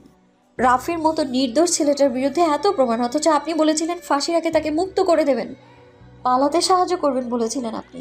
তার বিরুদ্ধে কোনো প্রমাণ পাইনি, আমি পারিনি ইরা, আমার কিছু করার ছিল না। ইরা হতাশ দৃষ্টিতে তাকিয়ে রইল। এমন সময় আশরাফুল ইরার হাত ধরে ফেলল, তার চোখে এক অন্যরকম ঝলক। তোমাকে লাল বেনারসিতে তো অসাধারণ লাগছে ইরা, রাফি নেই, তাই একটা সত্যি কথা বলি, তোমাকে প্রথম দিন রাফির সঙ্গে দেখেছি, সেই দিনই ভালোবেসে ফেলেছি। ইরা, তুমি কি আমাকে বিয়ে করবে? ইরা হতভম্ব, গোপনে শ্বাস ছেড়ে নিজেকে সামলে নিয়ে বলল, করব, তবে আমার একটা শর্ত আছে। কি শর্ত? রাফির হত্যার প্রতিশোধ নিতে হবে, সামিরকে মারতে হবে, পারবেন? এ আর এমন কি, স্বামীর তো আমার হাতের মুঠোয়। ইরা বুঝল সে কখনোই সৎ অফিসার ছিল না। ভালো মানুষের মুখোশের আড়ালে লুকিয়ে আছে এক নিকৃষ্ট শয়তান। ইরার চোখে নীরব ঘৃণা, কিন্তু মুখে হাসির আভাস, মনের ভেতর প্রতিজ্ঞা। তোমাদের মরার সময় হয়েছে, রাফির জন্য, ন্যায় বিচারের জন্য। রাত গভীর, নিস্তব্ধতার চাদরে মোড়া শহর যেন ঘুমিয়ে আছে। আশরাফুলের বাড়ির ভেতরের টেবিলের ওপর ল্যাম্পস্লান আলো পড়ছে। স্বামীর রাগান্বিত স্বরে বলল, কি ব্যাপার অফিসার, এত জরুরি ডাকলেন কেন? কিছুক্ষণ আগে রাফিকে দাফন করা হলো, এই সময় দেখা করা দরকারটা কি ছিল? কিচ্ছু করার নেই স্বামী, ইরা এসেছিল, ও সন্দেহ করছে তুমি শহরেই আছো, যে কোনো সময় তোমার উপর হামলা চলতে পারে। আসুক ইরা, এবার ওকেও রাফির মতো ফাঁসিতে ঝুলাবো। কথা দিয়েছিলে ইরার ক্ষতি করবে না। তাহলে আপনি সামলান ইরাকে, না হলে খবর আছে। গলা নিচু করে কথা বলো সামির। নীলা, তাকে তুমি ধর্ষণ করে হত্যা করেছো। এরপর প্রমাণ সাজিয়ে রাফির ঘাড়ে দোষ চাপিয়েছ। তোমার বাবা টাকার ক্ষমতার জোরে সব ঢেকে দিয়েছে, তাই তো? হ্যাঁ ঠিক তাই। আমার পথে বাধা এলে তাকে আমি সরিয়ে দিই, আর আপনি সৎ অফিসারের মুখোশ পড়ে আছেন। ভুলে গেছেন রাফিকে ফাঁসিতে ঝোলানোর জন্য লক্ষ লক্ষ টাকা নিয়েছিলেন। ফিসফিস করে কথাগুলো আশরাফুলের কানের কাছে বলে স্বামীর তাচ্ছিল্য ভরা দৃষ্টিতে তাকালো। মুহূর্তেই আশরাফুলের মুখ কঠিন হয়ে গেল। পকেট থেকে বন্দুক বের করলো সে, ঠান্ডা গলায় বলল, তোর মতন শয়তানের জন্য আমার ববিকে আর কালিমা বইতে পারছে না। চাপা শব্দে গুলি ছুড়ে গেল, শামীমের পেটে ধরল। ধাক্কা খেয়ে ছিটকে পড়ল স্বামীর, মেঝেতে পড়ে ছটফট করতে করতে বলল, শয়তান, আমাকে ফাঁদে ফেলেছিস। এমন সময় পর্দার আড়াল থেকে বেরিয়ে এলো ইরা, তার হাতে ফোন। সব রেকর্ড হয়ে গেছে। ধীর পায়ে আশরাফুলের পাশে এসে দাঁড়ালো সে, নিঃশব্দে বন্দুকটা নিয়ে শামীমের বুকে তাক করলো। চোখে আগুন, কণ্ঠস্বর বিষণ্ণ, আর প্রতিশোধ স্পৃহা কাঁপছে। এটা আমার বাবার জন্য সামির। টিপলো টিগার। শামীমের শরীর নিস্তেজ হয়ে গেল। রাতের নিস্তব্ধতা ভেঙে গেল দুটো গুলির শব্দে, কিন্তু সেই নিস্তব্ধতার মধ্যেই যেন নীলার আত্মা আর ইরা বারবার দীর্ঘশ্বাস মিলিয়ে গেল। আশরাফুল ইরার দিকে তাকিয়ে বলল, স্বামী শেষ, প্রতিশোধ নেওয়া হয়েছে ইরা, এবার আমাদের বিয়ে হবে। চলো কালকে বিয়েটা সেরে ফেলি। করব, তবে এখন আমি ক্ষুধার্ত, আমায় কিছু খেতে দিন। তুমি ক্ষুধার্ত আগে বলবে তো, আমি এখনই যাচ্ছি। বলে সে রান্নাঘরের দিকে ছুটল। ইরা তীক্ষ্ণ দৃষ্টিতে তার চলে যাওয়ার পথের দিকে তাকিয়ে থাকলো। চোখের গভীরে ক্রোধের আগুন জ্বলছে। কিছুক্ষণ পর সে নিঃশব্দে রান্নাঘরে ঢুকলো। আশরাফুল তখন ব্যস্ত হাতে রান্না করছে, তার মুখে আনন্দের আভা। সে ভাবছে সব বাধা কেটে গেছে, এবার তার আর ইরার মিলন সুনিশ্চিত। ইরা ধীর পায়ে এগিয়ে গেল টেবিলের দিকে, সেখানে রাখা ধারালো ছুরিটা তুলে নিল। নিঃশব্দে আশরাফুলের পেছনে দাঁড়ালো। হঠাৎ নিঃশ্বাস বন্ধ করে ছুরিটা সজোরে বসিয়ে দিল তার পিঠে। আশরাফুল কেঁপে উঠল, বিস্মিত চোখে পেছনে ফিরতে গিয়ে টলকে পড়ল। হ্যাঁ, আমি ক্ষুধার্ত, তোকে মারার জন্য ক্ষুধার্ত। এই ক্ষমতা আর টাকার লোভে নিরপরাধ রাফিকে ফাঁসিতে ঝুলিয়েছ তোমরা, আমার ভালোবাসাকে হত্যা করেছো। এই বলে সে আরো কয়েকবার ছুরি বসিয়ে দিল আশরাফুলের শরীরে। আশরাফুল ধপ করে মাটিতে লুটিয়ে পড়ল। ইরার চোখে অশ্রু টলমল করছে, কিন্তু তার মুখে প্রতিশোধের প্রশান্তি। আজ তার হৃদয়ের ক্ষুধা মিটিয়েছে। আশরাফুল রক্তাক্ত হয়ে মেঝেতে লুটিয়ে পড়ল, তার দৃষ্টিতে যন্ত্রণা আর অবিশ্বাসের ছাপ। ইরার দিকে তাকিয়ে কাপা কণ্ঠে বলল, ছলনাময়ী। আমি ছলনাময়ী নই, রাফির মায়াবতী আমি। তোর মৃত্যু এত সহজে হবে না পাপি, আমি তোকে ফাঁসিয়ে ঝুলিতে মৃত্যুদণ্ড দেব। বলে ইরা দ্রুত বাইরে গিয়ে একটি রশি নিয়ে এলো। ফিরে এসে দেখলো আশরাফুল কাতরাচ্ছে, তার শরীরে আর শক্তি নেই, সে নিজেকে রক্ষা করার মতো অবস্থায় নেই। ইরা ধীরে ধীরে রশিটা আশরাফুলের গলায় পেঁচিয়ে দিল, তারপর শক্ত করে বাঁধল। আশরাফুল ফুপিয়ে কেঁদে উঠল, কিন্তু ইরার চোখে কোনো মায়া নেই। রশি টেনে তাকে বারান্দার দিকে নিয়ে গেল ইরা। 3 তলা ভবনের সেই বারান্দায় পৌঁছে রেলিংয়ের সাথে রশি বেঁধে দিল। এক ঝটকায় আশরাফুলকে ধাক্কা দিয়ে বারান্দা থেকে ফেলে দিল সে। আশরাফুলের শরীর শূন্যে ঝুলে রইল, তার পা দুটো বাতাসে ছটফট করতে লাগলো। কিছুক্ষণের মধ্যেই সেই ছটফটানিও থেমে গেল। তারপর ইরার চোখ পড়ল শামীমের মৃত দেহের দিকে, তাকেও একইভাবে রশি দিয়ে বেঁধে বারান্দায় ঝুলিয়ে দিল। এখন মনে হচ্ছে দুটি মৃতদেহ ফাঁসির মঞ্চে ঝুলছে। ইরা বারান্দার রেলিংয়ে বসে আছে, মৃদু বাতাস বইছে, শান্তির নিঃশ্বাস নেয়। নিচে তাকায়, সেই ভালোবাসার গলি রাফির আমানত। সকালের পুলিশ আসে, দুটো খুনের দায়ে ইরাকে গ্রেপ্তার করে। ইরার সেই রেকর্ড আদালতে পেশ করা হয়। নির্দোষ রাফিকে ফাঁসি দেওয়ার অপরাধে আদালত অনুতপ্ত হয়। ইরাকে 10 বছরের জেল দেওয়া হয়। তবে তার আচরণ ও পরিস্থিতি বিবেচনা করে শাস্তি কমিয়ে 8 বছরের সাজা নির্ধারণ করা হয়। ইরার অতীতের অন্ধকার পেরিয়ে ফিরে এলো। আবির হতভম্ব হয়ে মাটিতে বসে পড়ল, চোখে অবিশ্বাসের ছাপ।